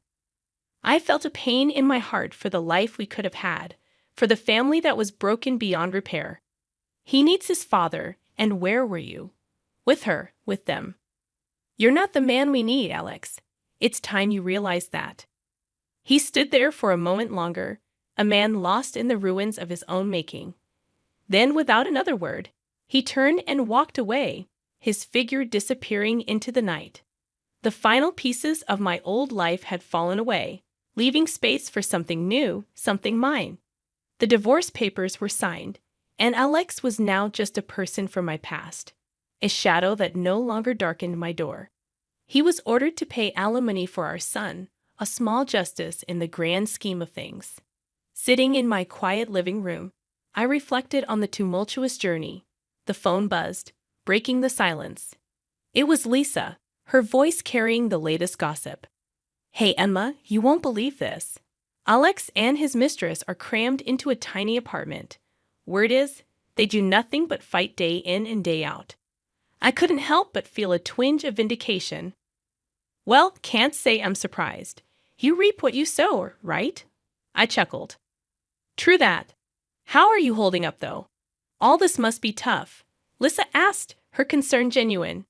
It's been a ride, Lisa, but I'm getting there. Each day feels a bit lighter, a bit more mine, I replied. You're the strongest person I know, Emma. And hey, if you need anything, I'm just a call away, all right? Her words were a balm, soothing the lingering sting of the past. Thanks, I really appreciate it. The conversation drifted to lighter topics, a welcome change. After hanging up, I gazed around the room. This was my space, my sanctuary. The battles fought within these walls had left scars, but they were healing, turning into stories of strength and resilience. I picked up my camera, an old friend I had neglected. The weight of it in my hands felt right. I snapped a few pictures of the room, of my son's toys, of the life that was slowly piecing itself back together. Each click of the shutter was a declaration, a statement that while the past was a part of me, it didn't define me. As I put my son to bed that night, his tiny hand clutching my finger, I whispered promises of a future bright and unburdened. Outside, the stars twinkled, a vast canvas of possibilities stretching out before us. Alex and his mistress were just a chapter closed, a lesson learned. Our story, the one that truly mattered, was just beginning. And it was going to be a beautiful one. Once I had written the divorce papers, Packer thought quickly. Get out of my house, my husband said, sneering. Provocatively beside him, his mistress was dreamily looking around the house. Wow, all this high-end brand furniture. How lovely. It's a house that fits me perfectly.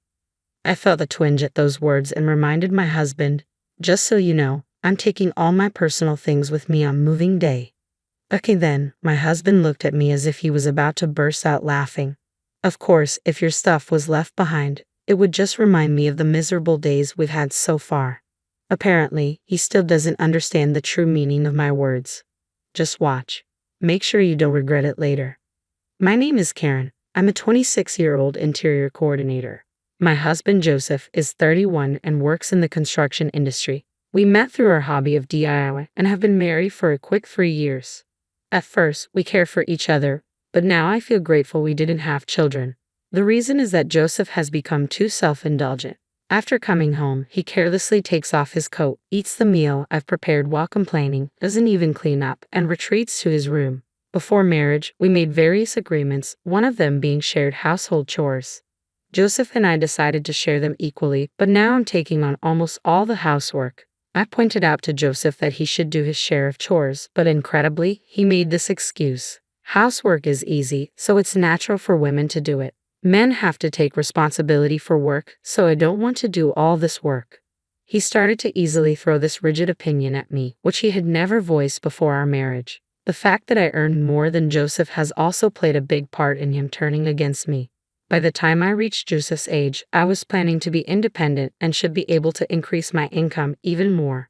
Perhaps sulking about that, Joseph put only the bare minimum of his earnings into the house without saving and spent it however he liked. He was so reckless with money that I warned him time and time again, but he stubbornly refused to change. My hard-earned money. How greedy can you be to still want more? Not content with just that, he exaggerated to his co-workers that his wife was an outrageous miser, winning their sympathy. It was Joseph's generosity with money and the perception of domestic unrest that attracted his affair partner Linda. She's 24 years old, working at Joseph's company as a temporary employee. There are a few young men at my husband's company, and even those a bit older are still considered young. That's probably why 31-year-old Joseph caught her eye. Gosh, Joseph, if I had a handsome husband like you, I'd take care of him forever. Believing her words, my husband quickly became infatuated with Linda. I noticed Joseph's infidelity about 6 months ago, just when the affair had begun. One day, an unknown woman called Joseph's mobile phone, and when I searched for her name on social media, I found Linda. Today's date with my future husband at a fancy restaurant. I'm so nervous since it's my first time, she posted such words along with several photos of a man recognizable as Joseph. I saved all of them and also retrieved their exchanges from Joseph's mobile phone. From the dates, conversations, and information about the places they visited, there was no doubt that he was cheating. When I found out about my husband's infidelity, I was neither angry nor sad. I just felt empty. I understand that getting lectured when coming home tired isn't comfortable. But all those things were necessary for our future. Maybe it was too harsh, but to have an affair just because you're fed up with family after only 3 years? I let out a heavy sigh. Certainly, I can't afford to be down and do nothing. I've been working hard, thinking that compromise was necessary between us. But I simply couldn't tolerate the cheating anymore. I decided to divorce him. I started looking for a lawyer to end my marriage with Joseph. 1 month later, on a Saturday, I decided to bring Joseph and Linda together for a discussion. Naturally, they were shocked when I contacted Linda. They probably never thought I would find out about the affair, but perhaps out of joy for the marriage, Linda seemed really thrilled. She neither apologized nor tried to justify the affair. Instead, she immediately said, "Karen, are you really okay with his unprecedented compensation? I'm so happy." I calmly replied to her, "That's right. Joseph and I decided before our marriage not to divide our assets." At that moment, Linda held hands with Joseph and celebrated. Yes, Joseph and I had talked beforehand about what would happen if we ever divorced. In exchange for not dividing the assets, the compensation I would receive was also small. I was working too, so I didn't mind that part. But what made me angry was the complete lack of remorse for the adultery. How wonderful to live in such a stylish house filled with high-end brands. The appliances are the latest too. It's just the perfect house for me. I felt a strange sensation at those words. As I handed over the divorce papers, I confirmed something with Joseph. Even during our marriage, there's no division of the things I bought. I'm taking all my personal belongings with me. You do understand that, right, Joseph? Seemingly not understanding what I meant, Joseph paused for a moment and then spoke. It's obvious your plain clothes and bags wouldn't suit young Linda anyway. I have to buy her better things. If I leave your belongings here, they'll just be a reminder of the painful days we had together. It seemed he misunderstood, thinking I was talking about personal belongings like clothing. It was easier to let him continue thinking that than to start a fight. Tomorrow the movers will take everything, so be prepared.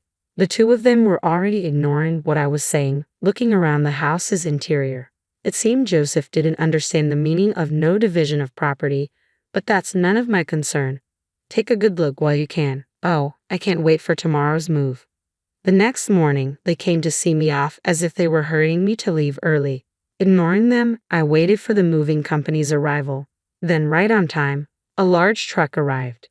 The workers energetically called out to me, "Thank you for choosing us today. We have another truck waiting nearby, so please don't worry." Linda, with a clouded expression, hesitated as she approached me. "Do you have that many personal belongings?" I held back a laugh and barely managed to answer. "The house itself belongs to Joseph, but all the appliances and furniture are mine. That's why I said there will be no division of property, remember?" Hearing that, Joseph rushed to me, his face turning bright red. "All the furniture and appliances are mine. They've been in this house for 3 years. Just take your stuff and get out quickly." I had reached my limit and finally burst out laughing. I had a feeling, but he really didn't understand what no division of property meant. And just because it's been in the house for a few years, it's his? You must be joking. "Hey, you're not really planning to take everything, are you?" Perhaps panicked by my attitude, Joseph lowered his voice to check with me. Meanwhile, the movers were steadily continuing to transport the furniture. "Don't worry, the only memories of living with you I'll leave behind." Then Joseph, in a panic, ran to the study. I always kept copies of the receipts there, so he must have gone to check which pieces of furniture were being taken. The checking was in vain. There's not a single piece of Joseph's furniture or appliances in this house. Joseph inherited this house from his parents, who owned it as a rental property. Not wanting to spend money on his personal life, he had furnished it all with second-hand furniture and appliances. When we got married, Joseph disposed of all the furniture he had, so I bought all the furniture and appliances. Of course, all were the latest and luxurious, famous brand items. Being an interior coordinator by profession, I was quite particular about the design of the furniture and appliances. Moreover, after trial and error, I placed the upscale furniture in visually pleasing arrangements. I think it had an opulence that made it look far from a second-hand house, even if I say so myself. Linda couldn't help but be enchanted as she looked around the room. Meanwhile, Joseph came back with a pale face. By that time, the house was already being cleaned after the removal. Literally, not a speck of dust remained. Linda kept screaming at me, "This is terrible. I can't believe this is happening." Finally, a worker looked around the house and asked, concerned, "The house is empty now. Are you sure this is okay?" "There's no problem since I'm moving out. What I bought with my own money, please deliver it to the address where my parents are in the new house," I said. The workers jumped into the truck and drove off briskly. "Hey, I didn't hear about this. What are you going to do?" Linda was still angry, coming at me again. Just then, a car pulled up from behind and she jumped in alarm. "Wait, who's coming now? What are you plotting?" she demanded, looking utterly bewildered. "Karen, it's been a while. Is it true you're giving me the wallpaper?" A friend of mine emerged from the car. "That's right, the wallpaper too," I said. It had been custom made by a designer I met through work, and I paid for it to be completely replaced, so even the wallpaper was my personal property. Since this type was reusable, a bit of maintenance and resizing would allow it to be used again without any problems. You're gonna peel off the wallpaper too?" Linda was staring at me in disbelief, but my friend just shrugged and began to peel off the wallpaper. "Please, can you at least leave that alone?" My husband pleaded with me, but I ignored him. "If you see my personal belongings I left behind, you'll be reminded of me, and that's unpleasant, right? That's why I decided to give it all to my friend," I said. Having said that himself, he couldn't correct it and was confused and panicked. Generally, if you replace all the wallpaper in a house, it costs at least $5,000. Since they have to buy new furniture as well, it's undoubtedly a painful expense for them. I had all the tasteful furniture and appliances removed without leaving a single piece, and even the wallpaper was peeled off. Now the house looks older than its actual age. To live a sweet life in a room that looked good before the contractors came in for the two of them who had such a dream, it must be an unbearable reality. They seemed to have no energy left to complain to me, and Joseph and Linda were dumbfounded. After seeing off my friend with a smile as she collected the wallpaper, I got in the car. Well, this is goodbye. Farewell. I casually bid farewell to the two of them and left the empty house behind. Afterwards, I used the furniture and appliances in my new home, but I soon got sick of the fact that Joseph had used them. I called a friend who was a buyer to sell them. Fortunately, they were in very good condition, and I was able to sell them for a higher price than expected. What kind of furniture should I buy next? Where should I place them? As I was thinking about these things, I got a call from Joseph after a long time. Linda just won't stop going on about how you arrange the furniture. Come to the house once. I didn't want to meet them, and it troubled me a lot, but my interest as an interior coordinator won out. What kind of furniture had those two bought? What kind of interior design did they want? All right, I'll go just to hear what you have to say. I found myself agreeing. Really? Remember, you promised, Joseph exclaimed with apparent joy before hanging up. On the promised day, I arrived at their place and was shocked at what I saw. They hadn't even re-wallpapered, and as for the furniture and appliances, it was all obviously second-hand stuff gathered from used goods stores. It looked exactly like a cheap apartment where a student might live. A whole month had passed since we parted ways, and this was just too much. Wait, what is this? This is beyond an interior design problem. I was at a loss for words. Linda took this as an insult and exploded in anger. We gathered this stuff just to live for now. We'll replace it soon. Since you took everything, use your connections or whatever and make this a house we can brag about to our friends. She seemed to be very unhappy with a life surrounded by second-hand furniture and appliances. She was irritated throughout our conversation. Even asking for the budget, it wasn't enough for my fee. What's this? You're a talented coordinator, but you can't do this. You're useless, Linda said, facing me with indignation. No matter how skilled, any coordinator can't do much with such a limited budget. This is ridiculous and way beyond connections, I explained, feeling stumped. She seemed serious about having me arrange high-end brand furniture and appliances on such a tight budget. Linda, now entirely frustrated, finally began to explode in anger. This is ridiculous. Did you come here just to look down on me? If you don't like it, I'll leave, but if you want to furnish your home on that budget, you should at least polish your interior sense. You really are making fun of me, but just because you have a slightly fashionable job, don't get so overconfident. Hey, stop it. Joseph tried to calm Linda down with a weary look on his face. Joseph, say something to her, Linda demanded. Just stop it, both of you. Linda, please be quiet. I'm sorry for the noise. After everything, I had to marry Linda. But as you can see, she's angry all the time, and it's tough every day, Joseph said, his voice weary. Apparently, after I left, they had a big fight in the now empty house. Linda had already quit her job to get married and hadn't reported the marriage to her parents, so she had nowhere to go. Joseph confessed that he married Linda solely out of compromise so she would take care of the housework. But such a marriage was bound to fail, and thus he had given up so soon. Please, Karen, help me fix our relationship again, begged Joseph. I responded, clearly annoyed. What's this? Planning to cheat on me next? No, the thing with Linda was just temporary confusion. After you left, I realized that there's no one more wonderful than you. Karen, you're not serious, are you? I suddenly realized I had raised my voice. You're the one who told me to get out of this house, right? I divorced you just like you wanted. You can't possibly expect me to change my mind now. Please, Karen, don't call me by my first name so casually. This rundown house is your chosen castle with your affair partner. You two should get along together. Wait, Karen. Ignoring Joseph's pleas, I quickly left the house. It's not worth satisfying curiosity by looking into someone else's downfall. What a life lesson, I thought to myself. Later on, I heard that Joseph and Linda begged their parents to help with the cost of purchasing furniture and appliances, but they were apparently disowned by both sets of parents. No one would help with buying furniture and appliances, let alone forgive them for marrying after an affair. So they reluctantly continued to live in that second-hand house. I can't even muster any sympathy for them anymore, It's the result of their actions. As for me, I recently met a male interior designer through work. Lately, on weekends, we've been going out together quite often. I've been cautious about dating men for a while, but maybe it's time to think about starting a new life.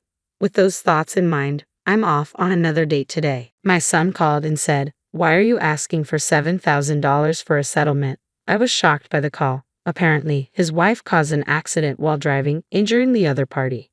Is this a joke? I thought because the woman sitting across from me during lunch was none other than his wife, the one who supposedly caused the accident. While I hesitated, my son abruptly hung up the phone. I began to suspect it might be a scam, but the caller ID on my phone clearly showed his number. Fuming, I was about to refuse when my daughter-in-law smiled and stopped me. "Let's pay for now. I have a good idea." As the two of us collaborated, the situation took an unexpectedly interesting turn. "Mom, I finally got a job," my 32-year-old son George happily reported to me. "Oh, that's great," I replied. George had spent a long time as an NEET or part-time worker, and honestly, I had almost given up hope that he'd find a job, so I felt a huge sense of relief. Eventually, he married Olivia, a woman he got close to at work. Despite being 2 years younger than George, she was responsible and had a pleasant personality. We never had any mother-in-law and daughter-in-law issues.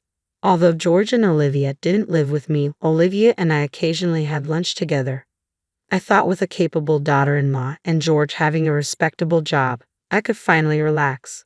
But before marrying Olivia, my son had a troublesome habit. Despite having no income, he was careless with money and impulsively bought whatever he desired. He even stole money from my wallet a few times. "Why would you do such a thing?" I sternly scolded him, trying to get an explanation, but my son just pouted and turned away, refusing to speak. Taking money from your parents' wallet and acting like a child even at this age, I couldn't help but cry, feeling embarrassed. Given that experience, I was a bit anxious about my son's married life with Olivia. "Hey Olivia, how is George doing? Is he causing you any trouble?" "Oh, not at all," Olivia assured me, flexing her arm as if to emphasize her point. "It seems my son's household is under Olivia's capable management." "Oh, that's a relief. With you, everything will be fine," I sighed, grateful that George had found a good wife. One day, while having our usual lunch together, my daughter-in-law and I were enjoying our meal. Suddenly, my phone buzzed in my pocket, and when I checked the screen, it displayed my son's name as the caller. "Hello, George. What's going on? Why the sudden call?" George's voice sounded urgent, and I braced myself for bad news. However, his next words plunged me into a whirlwind of confusion. "Listen carefully, Mom. Olivia had an accident while driving." "What?" "The other party got injured, and they're really angry. They want us to pay $7,000 as a settlement." I glanced at the person sitting across from me, the bewildered expression on my daughter-in-law's face. "I'm George, anyway. If you can arrange the money, let me know right away. Bye." He hung up abruptly, leaving me stunned. After the call ended, I remained utterly bewildered, lost in thought. Olivia had an accident, but she's right here. I wondered if my son had misunderstood something, yet there was an odd tension in the air. "Mom, are you okay?" Olivia, wearing a puzzled expression, asked about the call from George. "I don't fully understand, but it's serious. George claimed that you had an accident." "What?" I was completely overwhelmed by the situation and desperate to come up with money. Olivia calmed me down and listened to my story. Not sure what George is talking about, she then rested her chin on her hand, deep in thought. "Perhaps we should suspect a scam," Olivia suggested, but that voice was undoubtedly George's unless he suddenly caught a cold and sounded different. He seemed fine this morning. If it's not him, then who? The phone number displayed on my mobile matched George's. Olivia and I exchanged puzzled glances, both lost in contemplation. After all, if you hadn't been in an accident, then that $7,000 settlement demand must be a lie. What could such a large sum be needed for? "I don't fully understand George's spending habits either," Olivia sighed. "Well, when you see his room, maybe he'd waste it on something trivial," Olivia explained. "What do you mean?" I asked.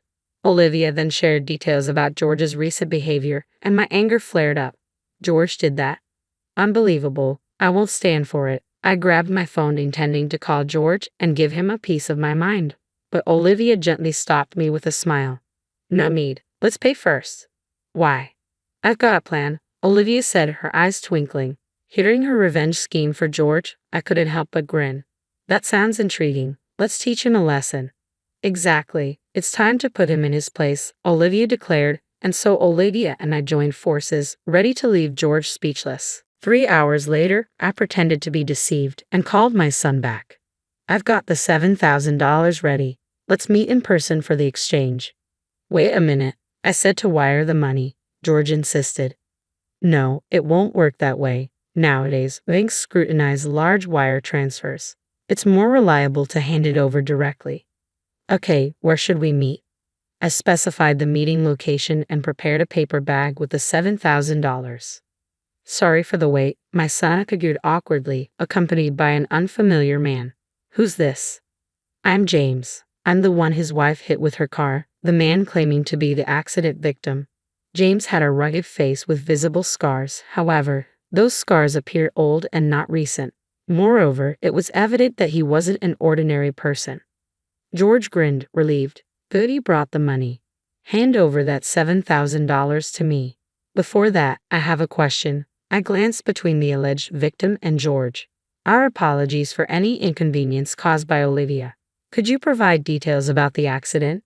Come on, does it really matter? George interjected. It does. We might be eligible for insurance compensation, and we need to understand what happened. James narrowed his eyes at me, looking annoyed. Look, I was suddenly involved in the accident, so I don't remember the details. Yeah, I wasn't with Olivia, so I'm not sure, George added. Isn't that strange? How could both of you know that she caused the accident in that state? I placed my hand on my hip and tilted my head, feigning curiosity. Wait, could it be that surveillance cameras or dash cams captured the incident? If so, could you show me the footage? Listen, lady, you've been nagging incessantly. Are you suggesting I'm lying? The self-proclaimed victim's low voice carried a threatening tone. Although I felt fear, I couldn't back down now. I don't want to assume you're lying. I'm simply asking for evidence if you have any. Summoning my courage, I continued to lock eyes with James. In the midst of our standoff, my son interrupted our conversation. Mom, stop it. Enough, enough. Just hand over that $7,000. His face clearly showed fear. Yeah, right. There's no evidence after all. I didn't cause any accidents, Olivia said as she appeared unexpectedly. George was utterly shocked by her appearance. Olivia, why are you here? He stammered. I didn't mention it, but when you called me, Olivia was having lunch with me, George stammered. That's absurd. I didn't hear anything. As my son retreated nervously, both Olivia and I closed in on him. Why lie and make your mom prepare $7,000? The jig is up. Surrender, Olivia demanded. We decided to present evidence to corner him. Actually, Olivia and I went to their house together to uncover George's misdeeds. While my son was away, we searched his room and found evidence of various wrongdoings. First, this is a loan agreement for debt, I said, holding up the document. It stipulated that if he didn't repay the borrowed $7,000 within a month, he'd have to pay additional delay damages. However, the amount was substantial and not from a reputable financial institution. I turned my attention to the person next to George. She wasn't involved in any accident, so who are you? James chuckled. Yes, I'm caught. As expected, the man claiming to be the accident victim was actually a debt collector who had lent money to my son. Your son asked for my help in securing the $7,000. Pretending to be the victim seemed like a good idea, but it's clearly not working. While James found it amusing, my son looked apologetic and shrank back nervously. So, you already know why your son borrowed $7,000, right? James continued. Yes. When I saw my son's room, I was speechless. I showed a photo of George's room taken with my smartphone. The room was filled with an overwhelming number of anime character dolls. I searched the price on my phone and was shocked. Figures can be so expensive. Among George's belongings, there were high-priced items exceeding $700. We also found receipts from when he purchased the figures, which served as evidence. As a parent, it's hard for me to say this, but my son is careless with money. His salary is entirely managed by his wife. Where would he find the money to buy such expensive things? If he stole from my wallet, I'd slap him immediately. We somehow understood the reason behind his debt, and my daughter-in-law and I were left dumbfounded by the trivial explanation. I knew about your hobby, but if it costs this much, I would have stopped you, Olivia said, glaring at our son with a mix of surprise and anger. Well, what else could I do? Figures are like works of art. Once in a lifetime. If you don't buy them at that moment, you might never get such rare items. George tried to justify himself, on the verge of tears. I understand that feeling, so you'll forgive me, right? With that $7,000, I can finally be free from debt. But George, borrowing money from questionable sources and making reckless purchases can lead your life astray, I said, delivering my message as I tossed a paper bag at George. He caught it, and as he checked the contents, his eyes widened in shock. What's this? Just newspaper cut into the shape of bills. I'm not that kind-hearted to prepare $7,000 when I know I'm being deceived. James chimed in, amused. Well, things have taken a turn. So George, isn't this a different story? George, holding the newspaper-made bundle, looked pale and bewildered. Hearing James's smug voice, he trembled. Olivia was furious with my son too, using my name to swindle money from my beloved mom. I can't believe it. I'm divorcing you, she declared. And I'm considering severing our family ties, I added. George stammered. Wait, both of you. Despite George's tearful pleas, Olivia and I shook off his grasp and left the scene. Behind me, I heard George sobbing while James burst into laughter.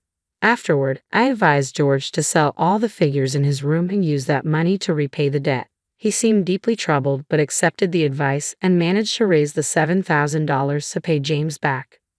I decided to sever ties with my son, but before doing so, I offered one last piece of advice. From now on, live an honest life.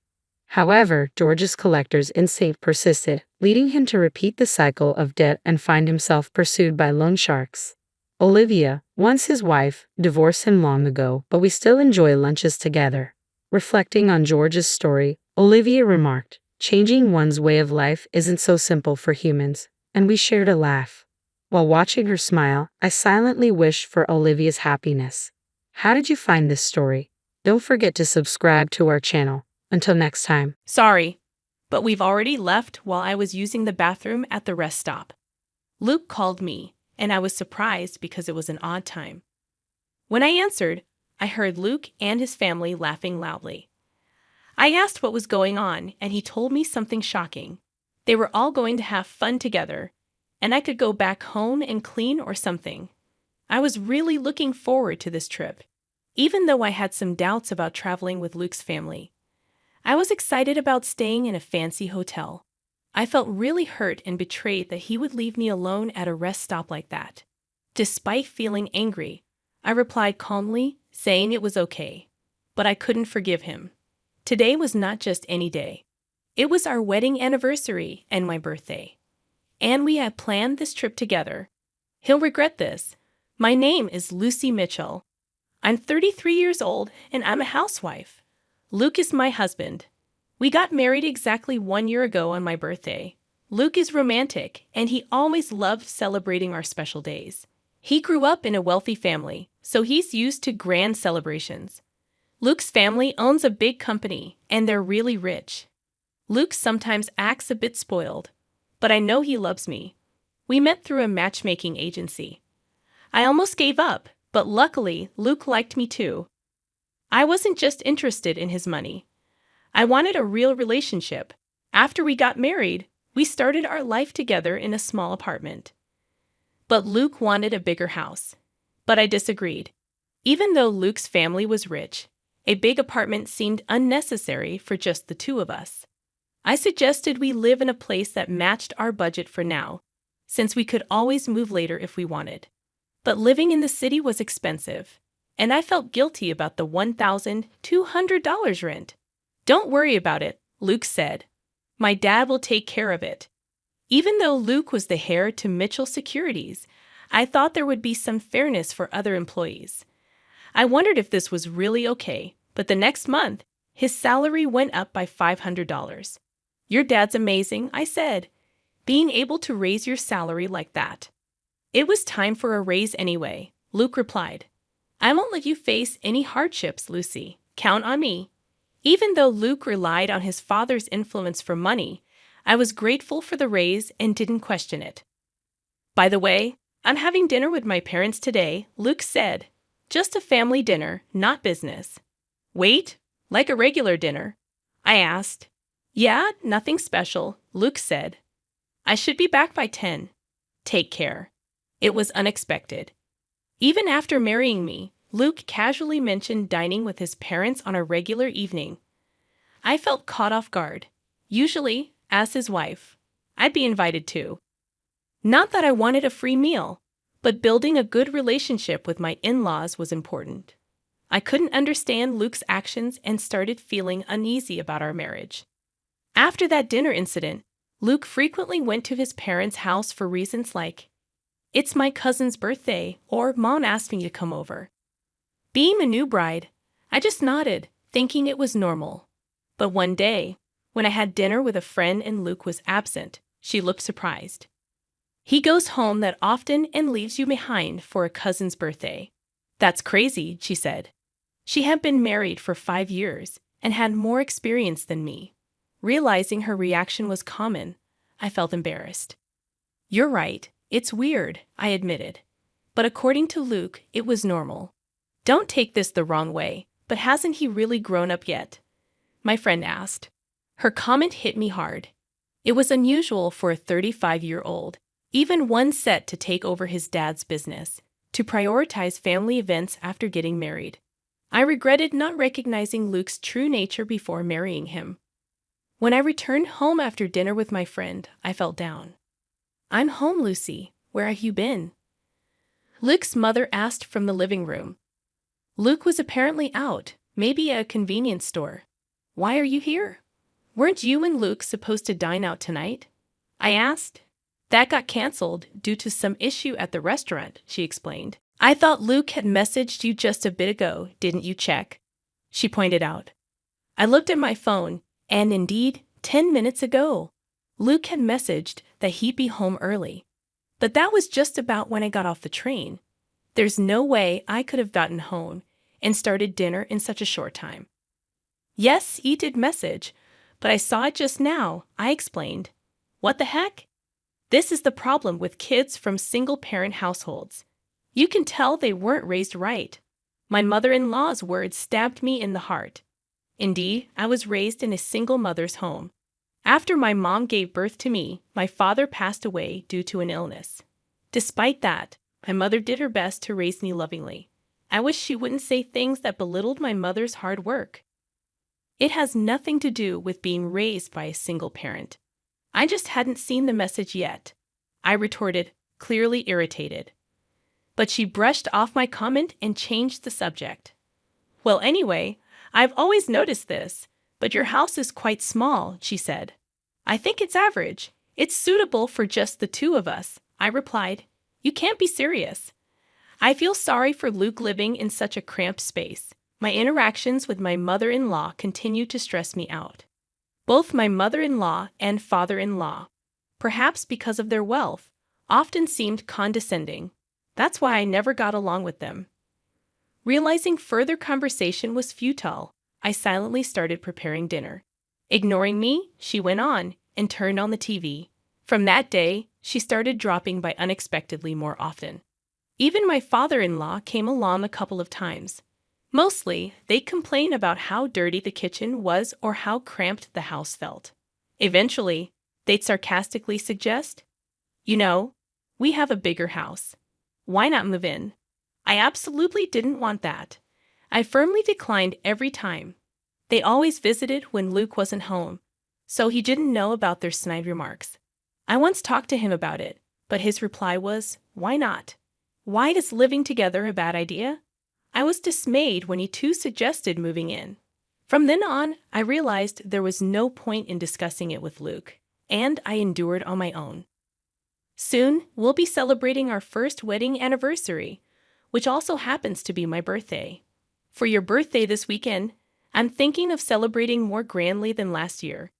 After all, it's also our anniversary, Luke said as he came home tipsy from work. Seeing his flushed face, I couldn't be sure of his sincerity. Knowing his love for celebrations, I felt a hint of excitement. "Last year, you treated me to a delicious dinner, which was more than enough," I replied. That's nothing compared to what I've planned.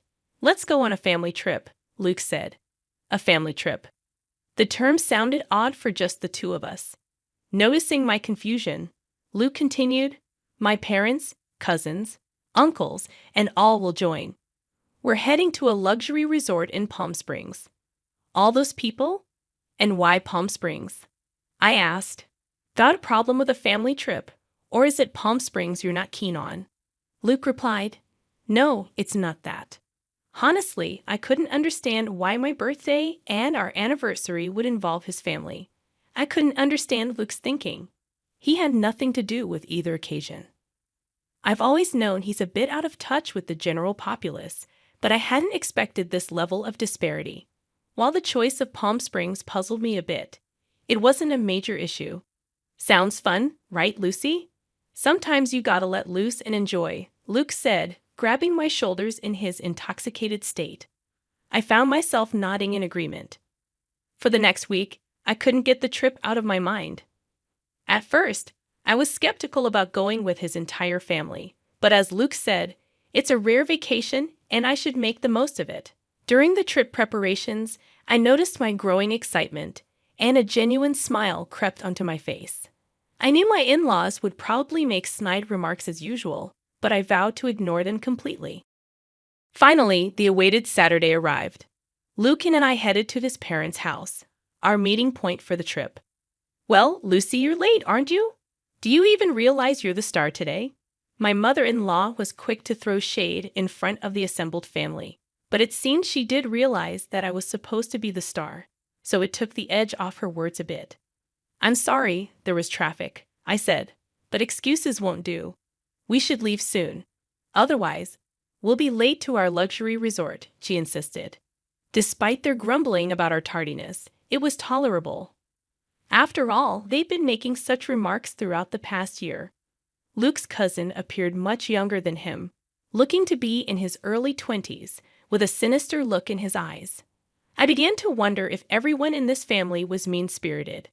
My paranoia was somewhat justified when he made a belittling comment, but I decided not to react. I'm so excited.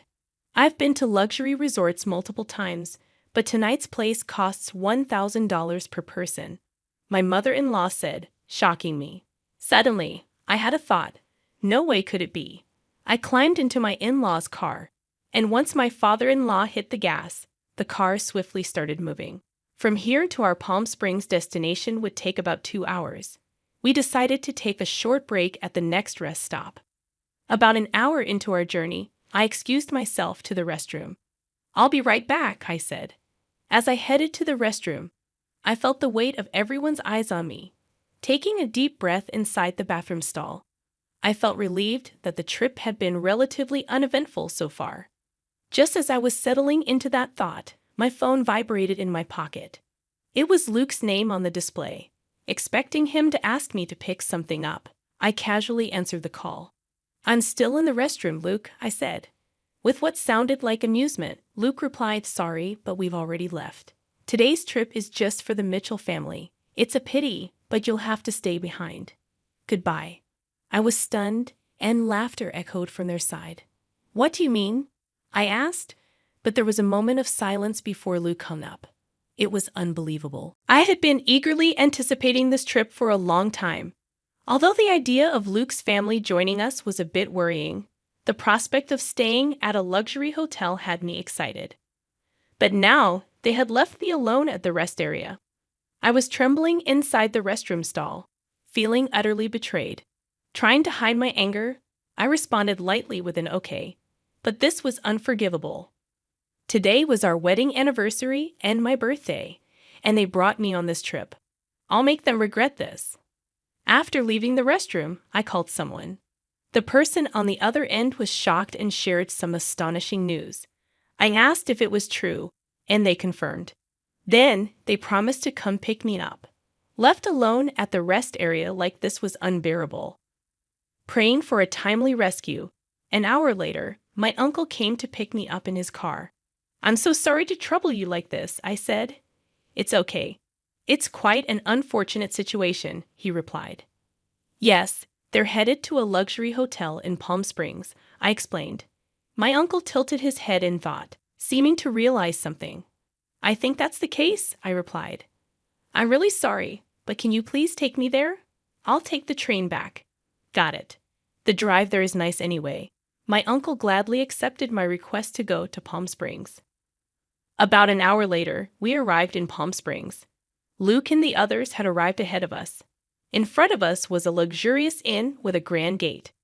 It was a well-known hotel. The only luxury accommodation I knew of that costs $1,000 a night. At the reception, I was greeted with a smile by my mother. "Lucy, it's been a while," she said, dressed elegantly and smiling gracefully. It was undeniably my mother. This inn has been run by my mother's family for many years, and she currently holds the position of the innkeeper. After becoming a single mother, she began working at this inn, so to me, this place feels like home.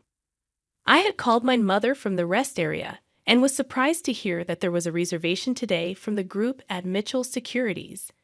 I had a suspicion when I heard they were going to a luxury hotel in Palm Springs, but I never imagined they would be coming to our very own inn.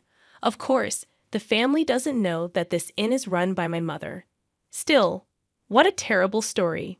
"Lucy, you can't just let this slide," my uncle said. "Yeah, I know. That's why I came here," I replied. "Why don't we get you changed over here?" he suggested. I prepared to greet them at the dinner table. An hour later, at 6:00 p.m., the in-law family gathered for dinner. I hid in the next room to remain unnoticed. I slightly opened the door to observe the inside. Luke and his family, thinking they were among themselves, were making some rather crude remarks. But when my mother appeared from the other side of the door and greeted them, the room went silent. "Today, I will be in charge of serving you. Please let me know if you need anything," my mother said, bowing with perfect grace. There was a tangible tension amongst the family. However, when the food was served, they resumed their inappropriate discussions. For a while, both my mother and I did nothing, simply watching the plates empty before them. It's great that we all could come. We got rid of the bothersome daughter-in-law, and the food is delicious. Perfect, one of them said.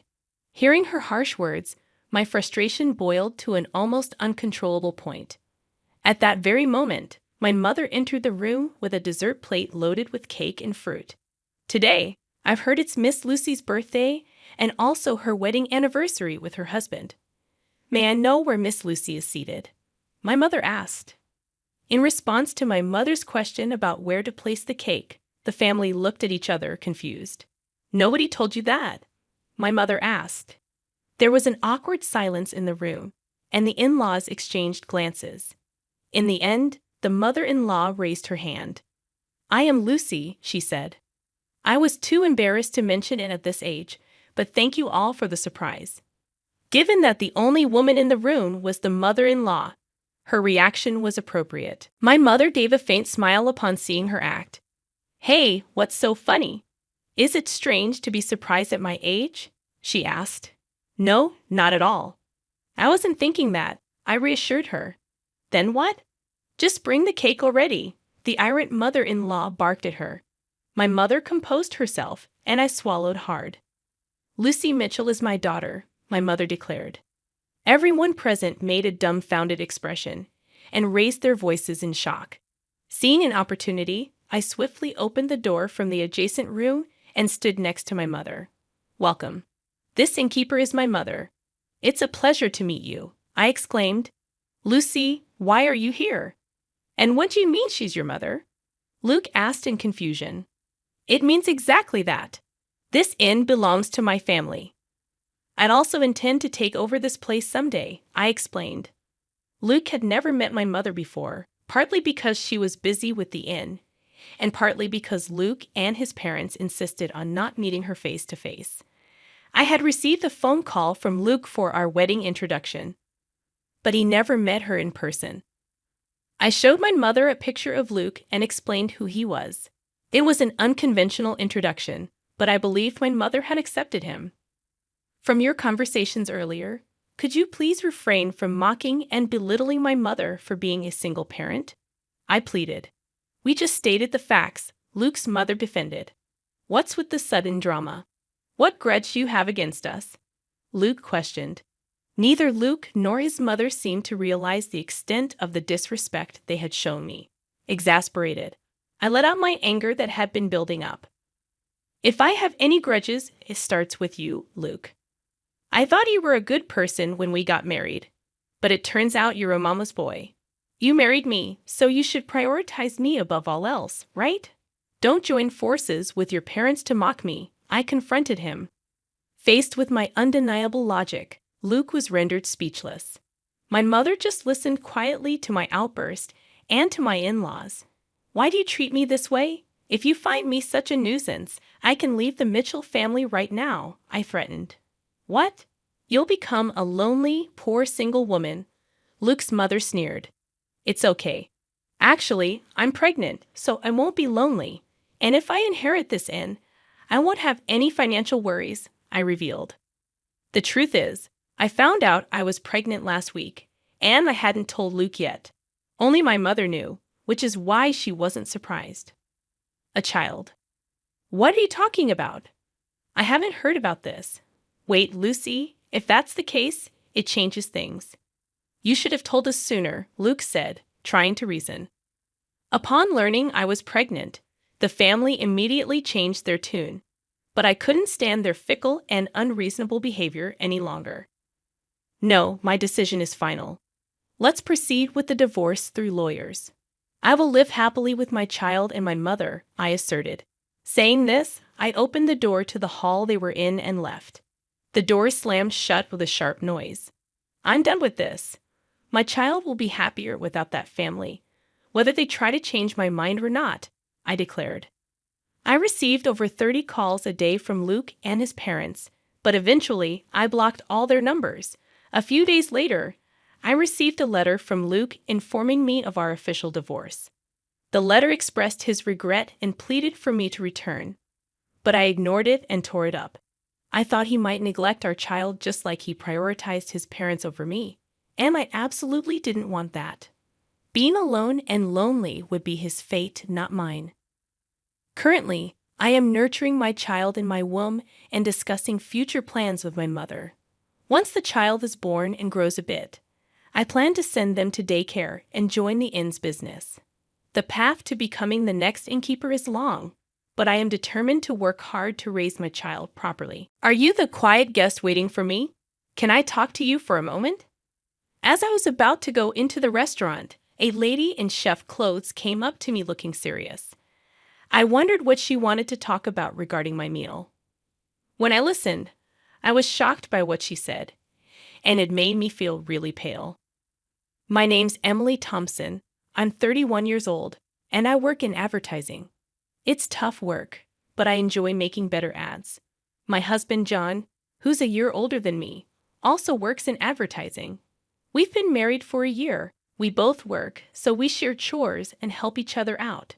We manage our life pretty well. At first, we only talked about work, but over time we got closer. We found out we liked the same things and had similar values. I started to like him more than just a friend. When our project ended, I was worried we wouldn't see each other much, so I told him how I felt. I was really nervous because I'd never done that before, but he felt the same way, so we started dating. A year later, he proposed, and we got married. Before we got married, John told me he'd been married before and divorced. They were married for a year and didn't have kids. They split up because they didn't agree on things. It seemed like John was sad about it. He was a bit cautious about love because of what happened before. But I understood, and it didn't bother me. I just wanted to be with him. Our marriage was happy, but then I started to realize what it meant that John was divorced. After we got married, we moved close to where we work. John's parents live nearby, and we get along well. Our life together has been better than I thought. I was worried about living near my in-laws at first, but they'd always been nice to me because we both we're busy during the week. But on weekends, we spend a lot of time together. We both like cooking and trying new recipes. It would be nice to go out to eat sometimes too. But I have an allergy to certain fruits like strawberries and apples, which belong to the rose family. Even if a dish seems safe, these fruits might be hidden inside, making it hard for me to eat out. Even a tiny bit of contact with these fruits makes my skin turn red and swell.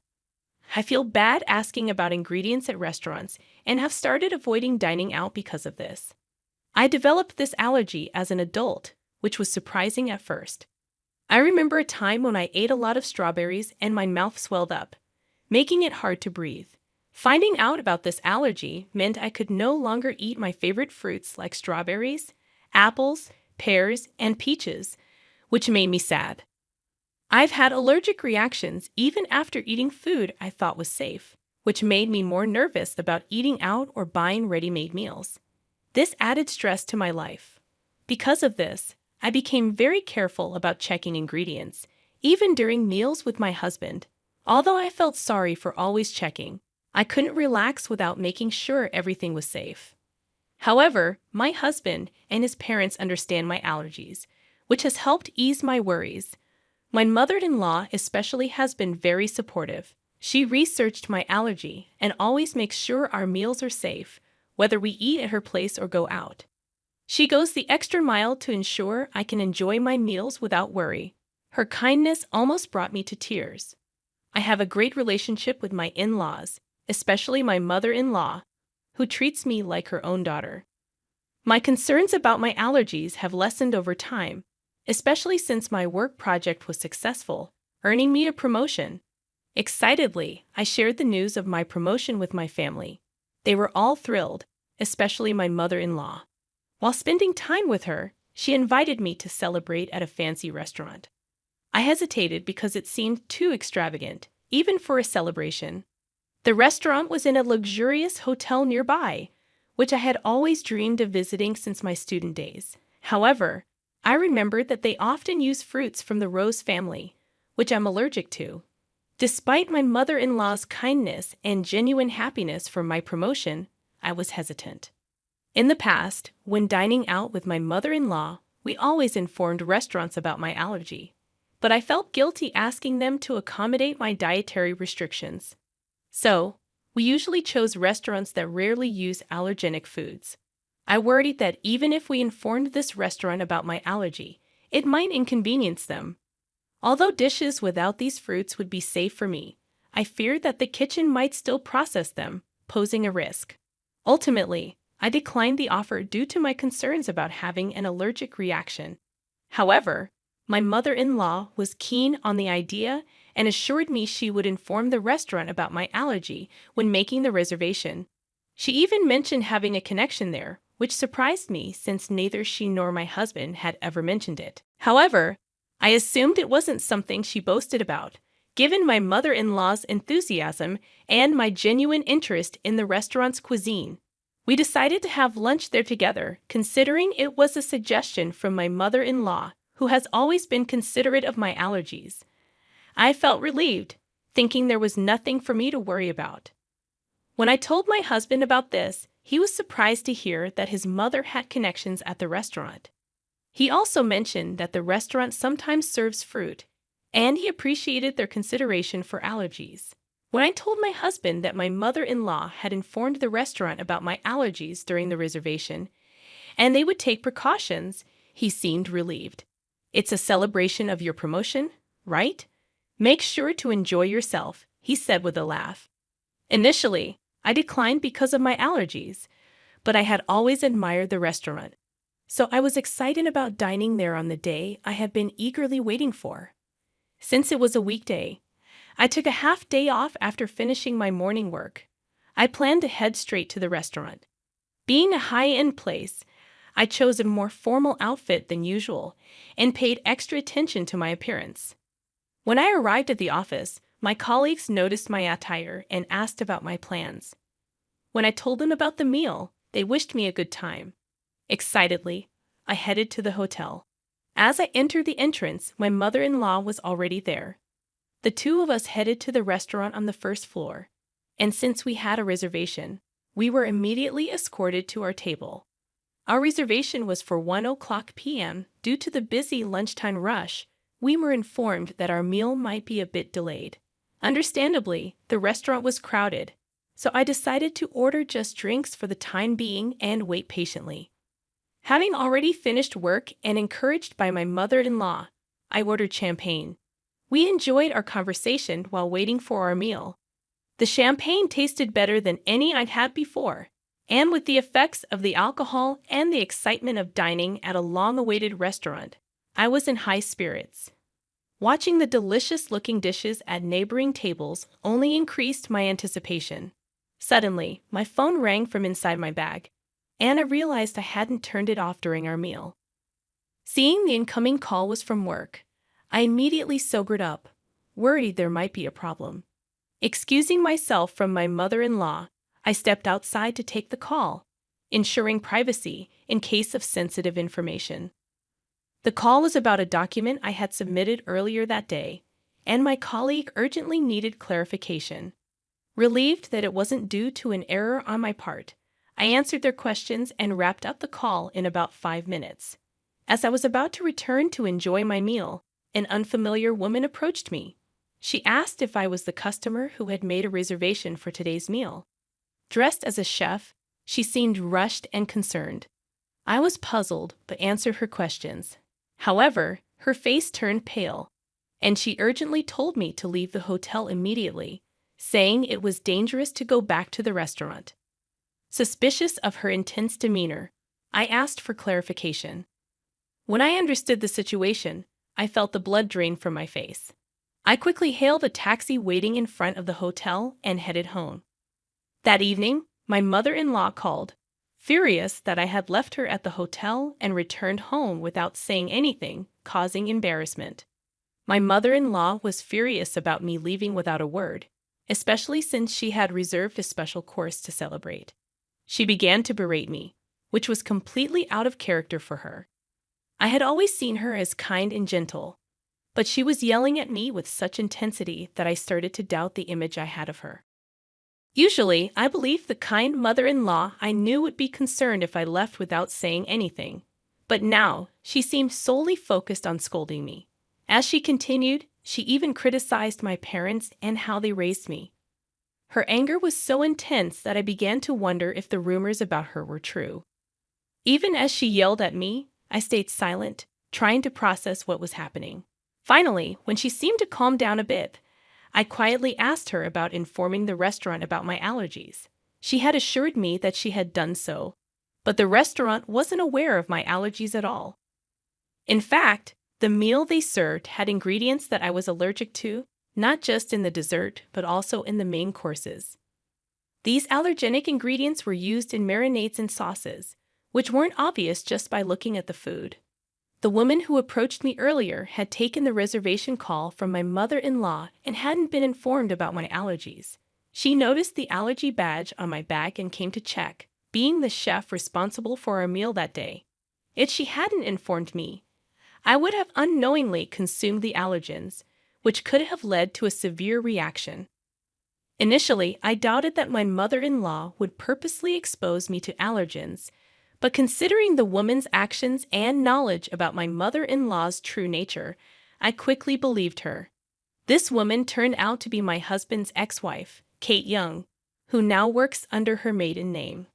She assumed I was the new wife because she believed my mother-in-law wouldn't have female friends, especially someone of a similar age. Before they married, Kate lived with my husband's parents and faced mistreatment from my mother-in-law. She, too, initially believed my mother-in-law was kind and gentle, but she realized the truth once they started living together.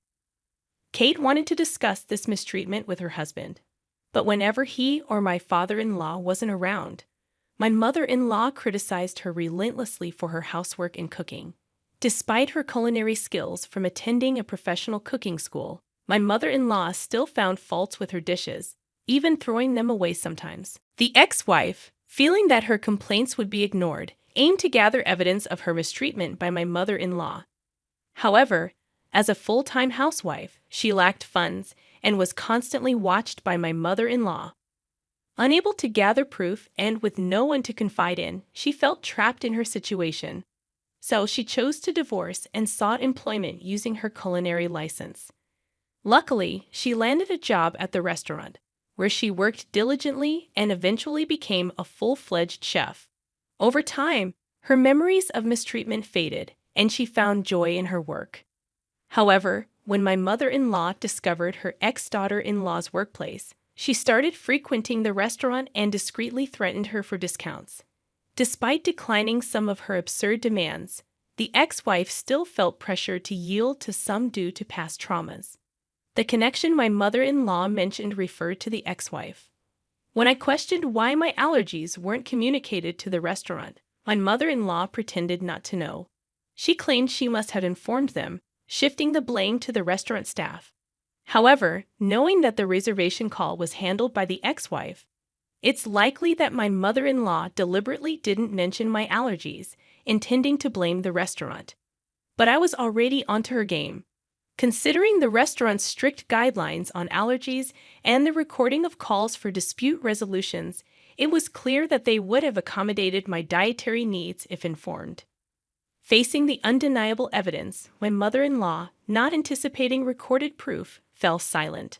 I pressed on, questioning why she hadn't mentioned my allergies this time.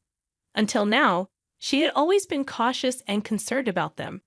I couldn't imagine why she would act this way, given our previously good relationship. I sought an explanation, shocked by her behavior. After a brief silence, she defiantly shouted, revealing her envy and resentment towards me. She despised me for receiving praise at work and being more liked in the neighborhood than her. Arrogantly, she claimed that even if I spoke out, no one would believe me. Her outburst left me stunned. It was hard to believe she was capable of such actions. However, I had collected evidence to reveal her true nature and confronted her with it. Everyone present, including my parents and my husband John, had heard her berate me and admit to purposely exposing me to allergens. After leaving the restaurant, I had immediately gone to my parents' house and had John join us. We discussed our next steps when she called, so I swiftly switched the call to speaker and started recording it for evidence. As a result, we had her incriminating statements on tape. Taken aback by my revelation, she asked in a shaky voice if John was there with us. She never expected her son to find out. In response, John, who had been silent and motionless while gathering evidence, spoke up. His suppressed anger was evident as he expressed disbelief at his mother's actions. She hastily began making excuses, but her desperate attempts seemed insincere, especially after her earlier outburst. His anger flared as he shouted not only towards Kate, his mother, but also towards her mistreatment of his ex-wife. John was really angry at his mom, Emily. He didn't even want to think of her as his mom anymore because he found out something bad about her. He was so mad that he decided to cut ties with her completely, even though she begged him not to. His parents said they would take legal action against her for something really serious, and John hung up on her without listening to her side of the story. When he told his dad about it, his dad was also furious and suggested getting divorced from Emily. They kicked her out of the house and left her with no money or family to help her. She pleaded with John to help her, so he got her a small apartment and paid the first month's rent. He told her to find a job, but she didn't seem motivated to work. Instead, she kept bothering John and his family for money.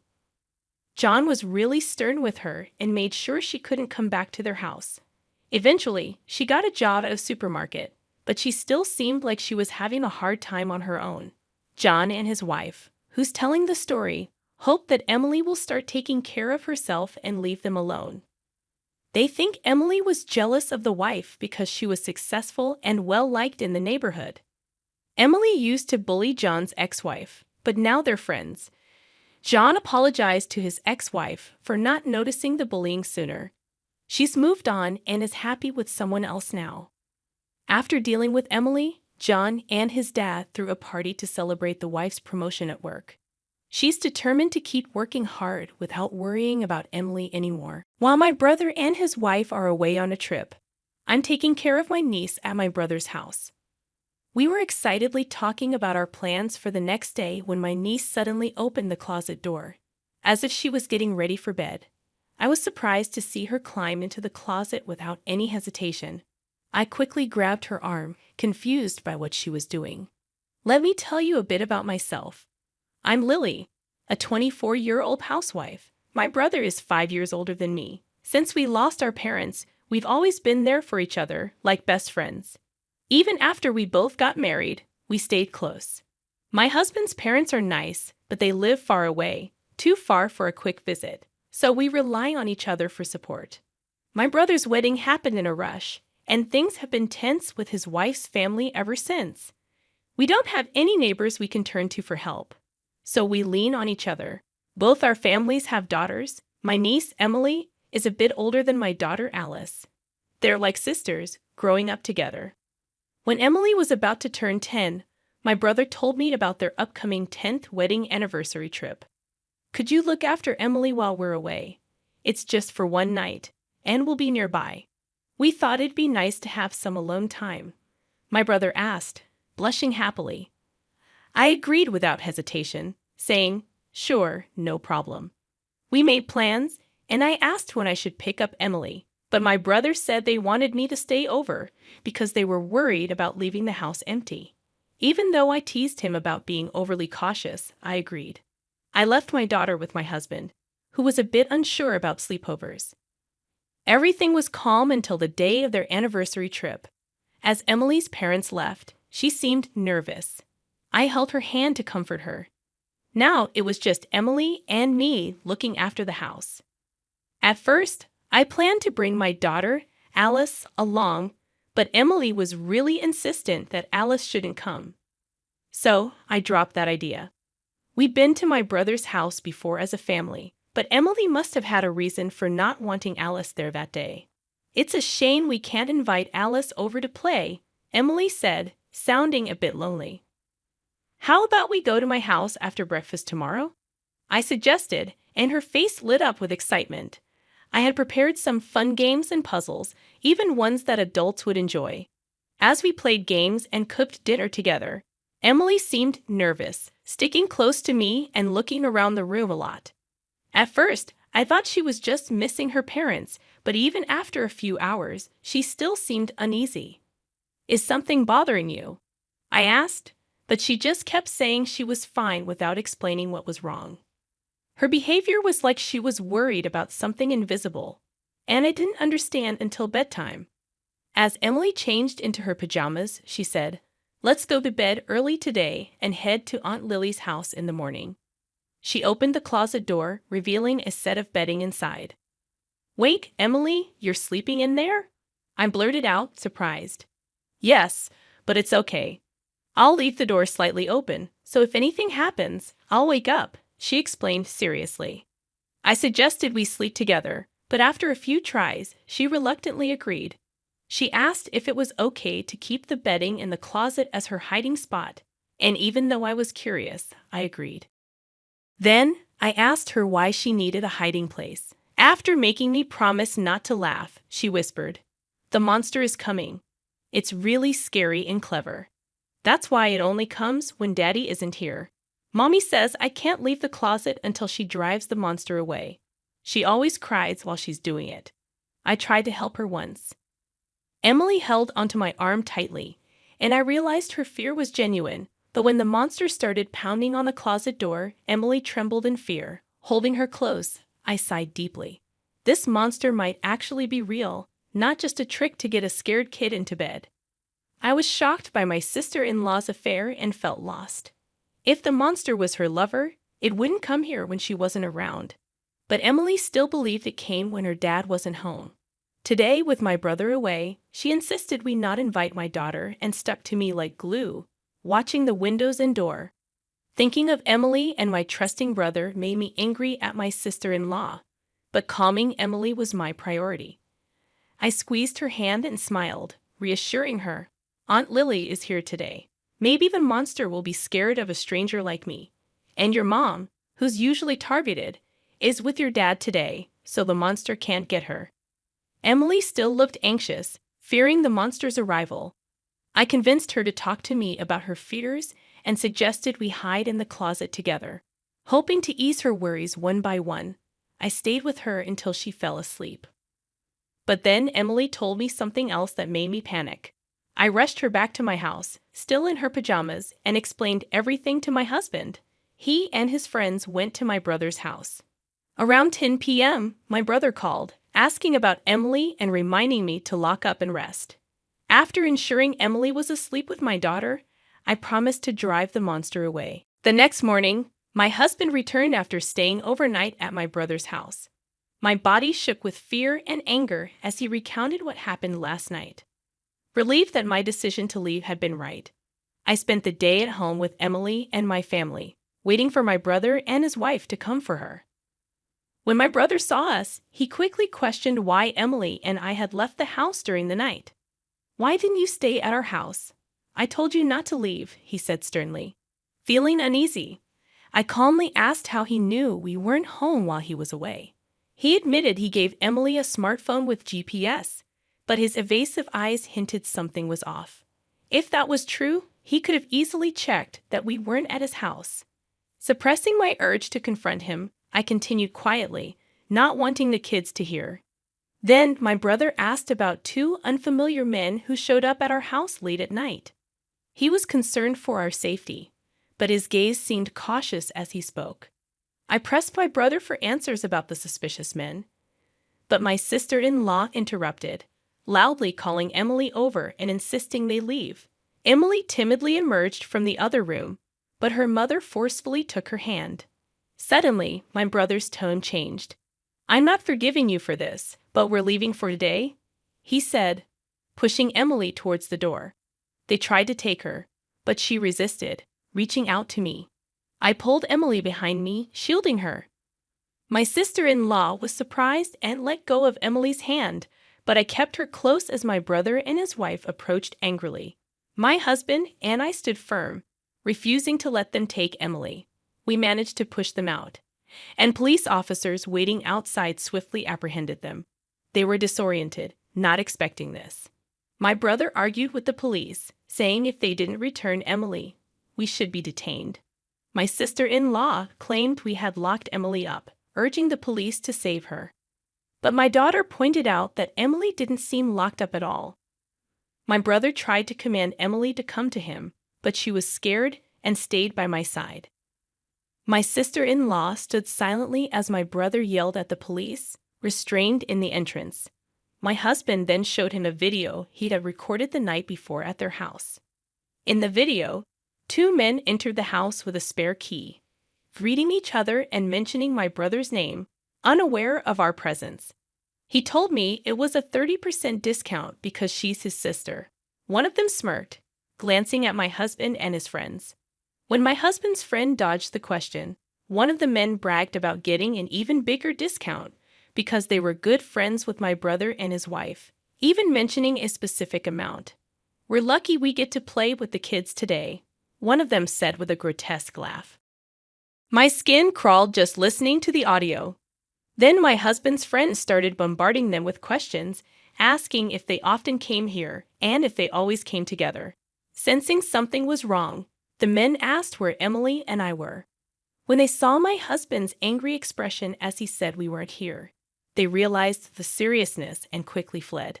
They either didn't know about my husband's recording or chose not to mention it. My brother, who was supposed to be close to them, seemed shocked when he saw the video. He insisted, "I didn't know anything. I've been framed." But the evidence in the video showed otherwise.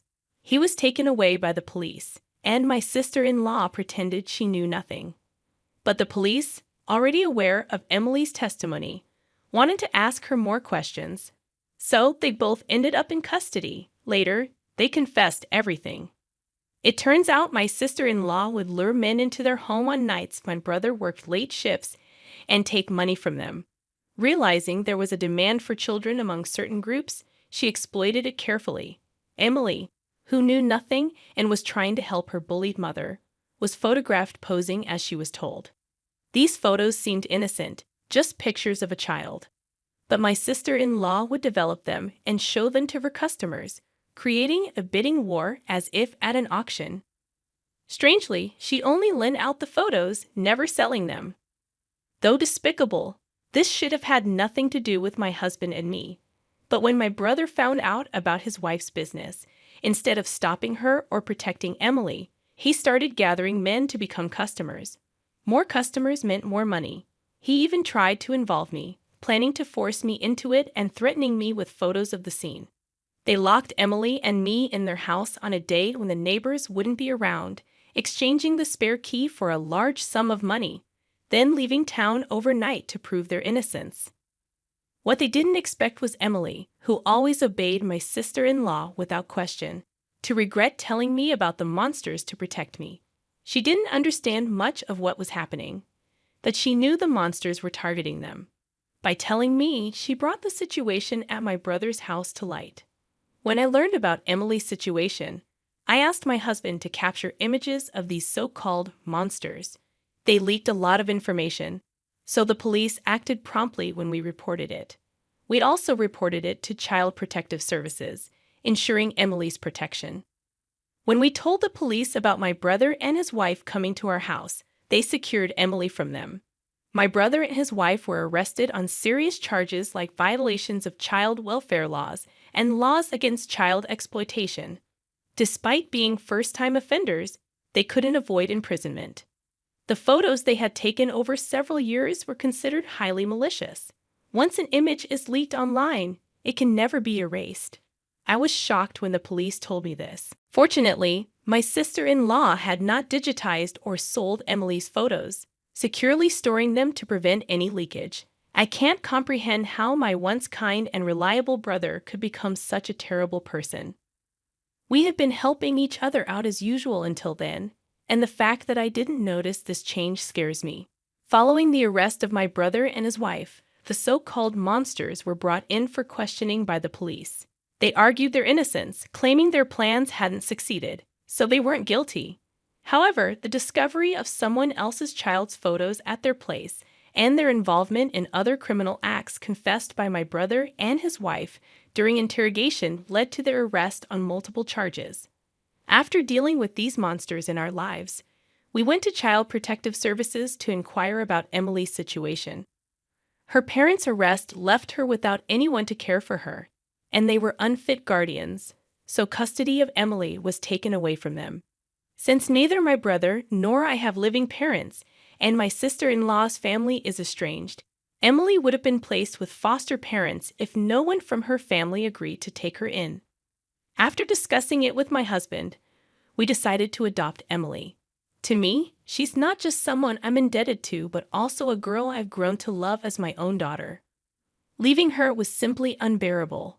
Luckily, my husband agreed, and we saw this as an opportunity to move to my in-laws' town. Our daughter, who loves her grandparents and always wanted an older sister, is overjoyed. She's been eagerly anticipating the weekend when she could see her grandparents more often. And now her wish of having Emily, whom she adores, as her big sister has come true. As for Emily, who finally escaped her abusive parents, she's adapting remarkably well to her new environment as an older sister. It's amazing how resilient kids can be, and she's beginning to lead a happy and peaceful life. Hey, I'm Rebecca, and I'm 28 years old. I just got married to Richard, who's 7 years older than me. Let me tell you about the day we met. It was at a fancy garden party when I was 18 and fresh out of high school. Richard, who was 25 at the time, came up to me with a glass of champagne in hand. He said, "Rebecca, right?" in a smooth voice. I blushed and replied, "And you're Richard?" We hit it off, laughing and talking all evening. Our parents saw us together and started thinking about us getting married. A few years later, we did get married, but before that, we signed a prenup. It basically said that if one of us cheated, the other would get $3 million and could leave the marriage. I trusted Richard, so I signed without hesitation. My dad, who doesn't say much but cares a lot, asked if I was sure about it. I told him I trusted Richard and it was just a formality. Richard was there too, and he wanted to make sure I wasn't feeling pressured. But I reassured him that I trusted him and everything was okay.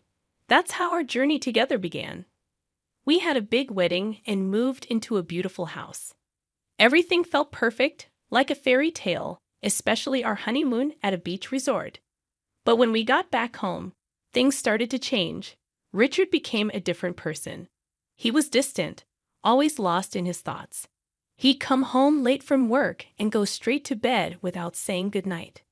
We started sleeping in separate rooms, eating at different times, and hardly spoke. One day, I decided to talk to him about it. "Richard," I said, trying to sound steady, "what's going on? You've been acting strange since we got back from our honeymoon." He looked at me, his eyes lacking the warmth they once had. "I've just been busy with work, Rebecca," he replied, not meeting my gaze. But things didn't get better.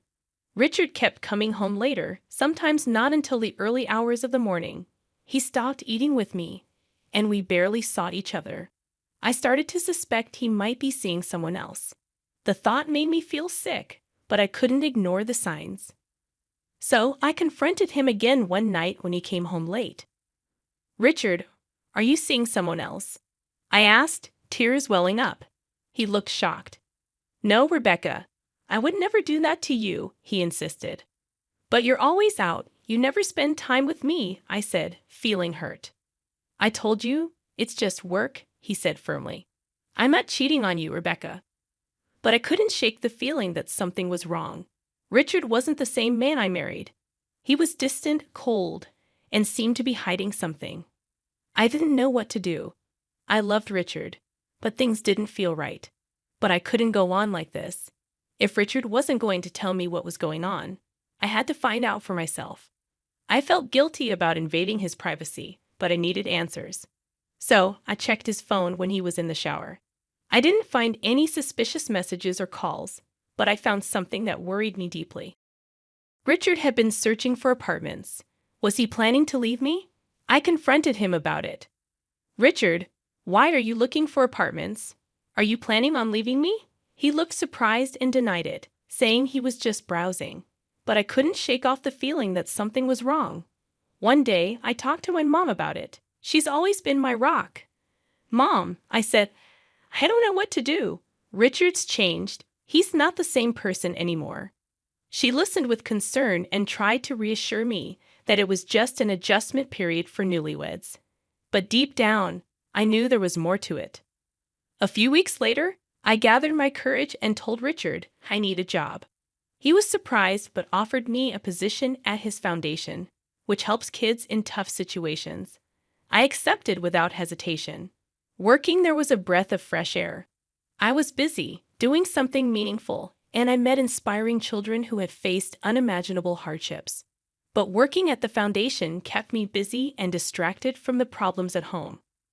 Richard and I had our issues, but at least during the day, I had something else to focus on. The work was tough, emotionally draining, but it felt worth it. I felt like I was making a difference, doing something important. For the first time in a while, I felt happy. Yet, I couldn't shake off the feeling that something was wrong. Richard was acting strange, distant. I couldn't pinpoint it, but I knew something was off. Determined to find out what it was, I decided to hire a private detective. I needed to know if Richard was cheating on me. It wasn't just about my pride. It was about my peace of mind. I couldn't live in constant doubt, wondering what went wrong. I found a detective named Joe, a former cop, tough and straightforward. I told him my suspicions, and he listened attentively. "I'll do my best, Rebecca," he said. "But I can't promise anything. If your husband is cheating, he's good at hiding it." I understood and urged him to proceed. When Joe returned with his report, his expression was serious. "I'm sorry, Rebecca," he said. "I couldn't find any evidence that your husband is cheating on you." I felt a strange mix of relief and disappointment. Part of me was glad Richard wasn't cheating, but another part was frustrated. If he wasn't cheating, then why was he acting this way? What was he hiding? "Are you sure, Joe?" I asked softly. Joe shook his head. "I'm sorry, Rebecca. I know this isn't what you wanted to hear." I thanked him and paid for his services, left with more questions than answers. As I watched him go, I felt really sad. It was like I was back at square one, with more questions than answers. I was working at a charity when Daniel showed up. He was the new guy, and he was good-looking with a smile that could light up a room. He was smart and funny too. He seemed perfect, like someone out of a movie.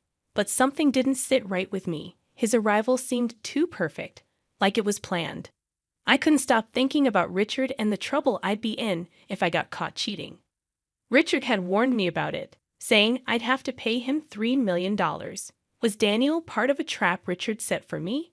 I decided to hire Joe, the private detective I used before, to look into Daniel and see if he was connected to Richard.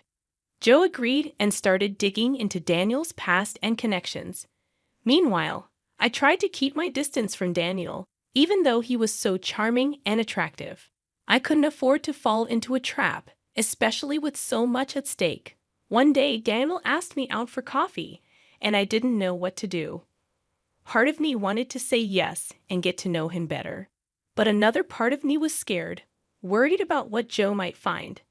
"I'd love to, Daniel," I said, trying to sound steady. "But I'm really busy right now. Maybe some other time." Daniel seemed disappointed, but he didn't push. "Sure, Rebecca," he said, his smile fading slightly. "Some other time." I felt a pang of guilt. What if I was wrong? What if Daniel was just a nice guy, and I was letting my suspicions ruin a potentially good thing? But I couldn't take the risk, not until I knew for sure. A few days later, Joe came to give me his report. His face was serious, his eyes hard. "I'm sorry, Rebecca," he said, "but your suspicions were right. Daniel is working for your husband." Husband. I felt a rush of emotions. Anger at Richard for trying to trap me, relief that I hadn't fallen for it, sadness that Daniel wasn't who I thought he was. But above all, I felt a sense of vindication. I wasn't crazy. My suspicions were valid. "Thank you, Joe," I said, my voice choked. "You've done a great job." As I watched Joe leave, I felt a strange sense of closure. I had dodged a bullet, avoided a costly mistake. But I had also lost something. The image of the ideal man, the hope of finding love again. It was a bitter pill to swallow, but I wasn't going to let this get me down. I was stronger than that. I was going to move on, to find happiness again. I didn't need an ideal man. I just needed someone who was real, who was honest, and I was going to find that person no matter what. I could have sent Daniel packing right then and there, but I decided to take a different route. I chose to play along, to befriend him, all the while making sure to keep my behavior above board, not giving Richard any reason to point fingers at me. Daniel, however, took my friendliness as a sign of something more. He started to loosen up, thinking he had me charmed. The irony was he was the one getting played, but I didn't let Daniel in on the secret. I couldn't risk him running back to Richard, so I kept up the act, maintaining the friendly facade. One day, I decided to step it up a notch. I asked Daniel to join me for lunch, making it sound like a casual chat about charity work. He agreed with a smug smile on his face, thinking he was making progress. We found a quiet spot in the cafe. "So, Daniel," I began, "how are you finding the charity work?" He shrugged, looking confident. "It's good, different but good. And Richard?" I asked, trying to sound casual. "What do you think of him?" Daniel looked surprised. "Richard? He's okay, I guess." "Why?" I shrugged, trying to look nonchalant. "Just curious. He's a bit of an enigma, isn't he?" Daniel laughed, clearly relieved. "Yeah, he can be a hard one to read." We continued chatting about work and life. I made sure to keep my tone neutral, not giving him any reason to be suspicious. In the following days, I continued to play along, keeping up the friendly act and never crossing the line.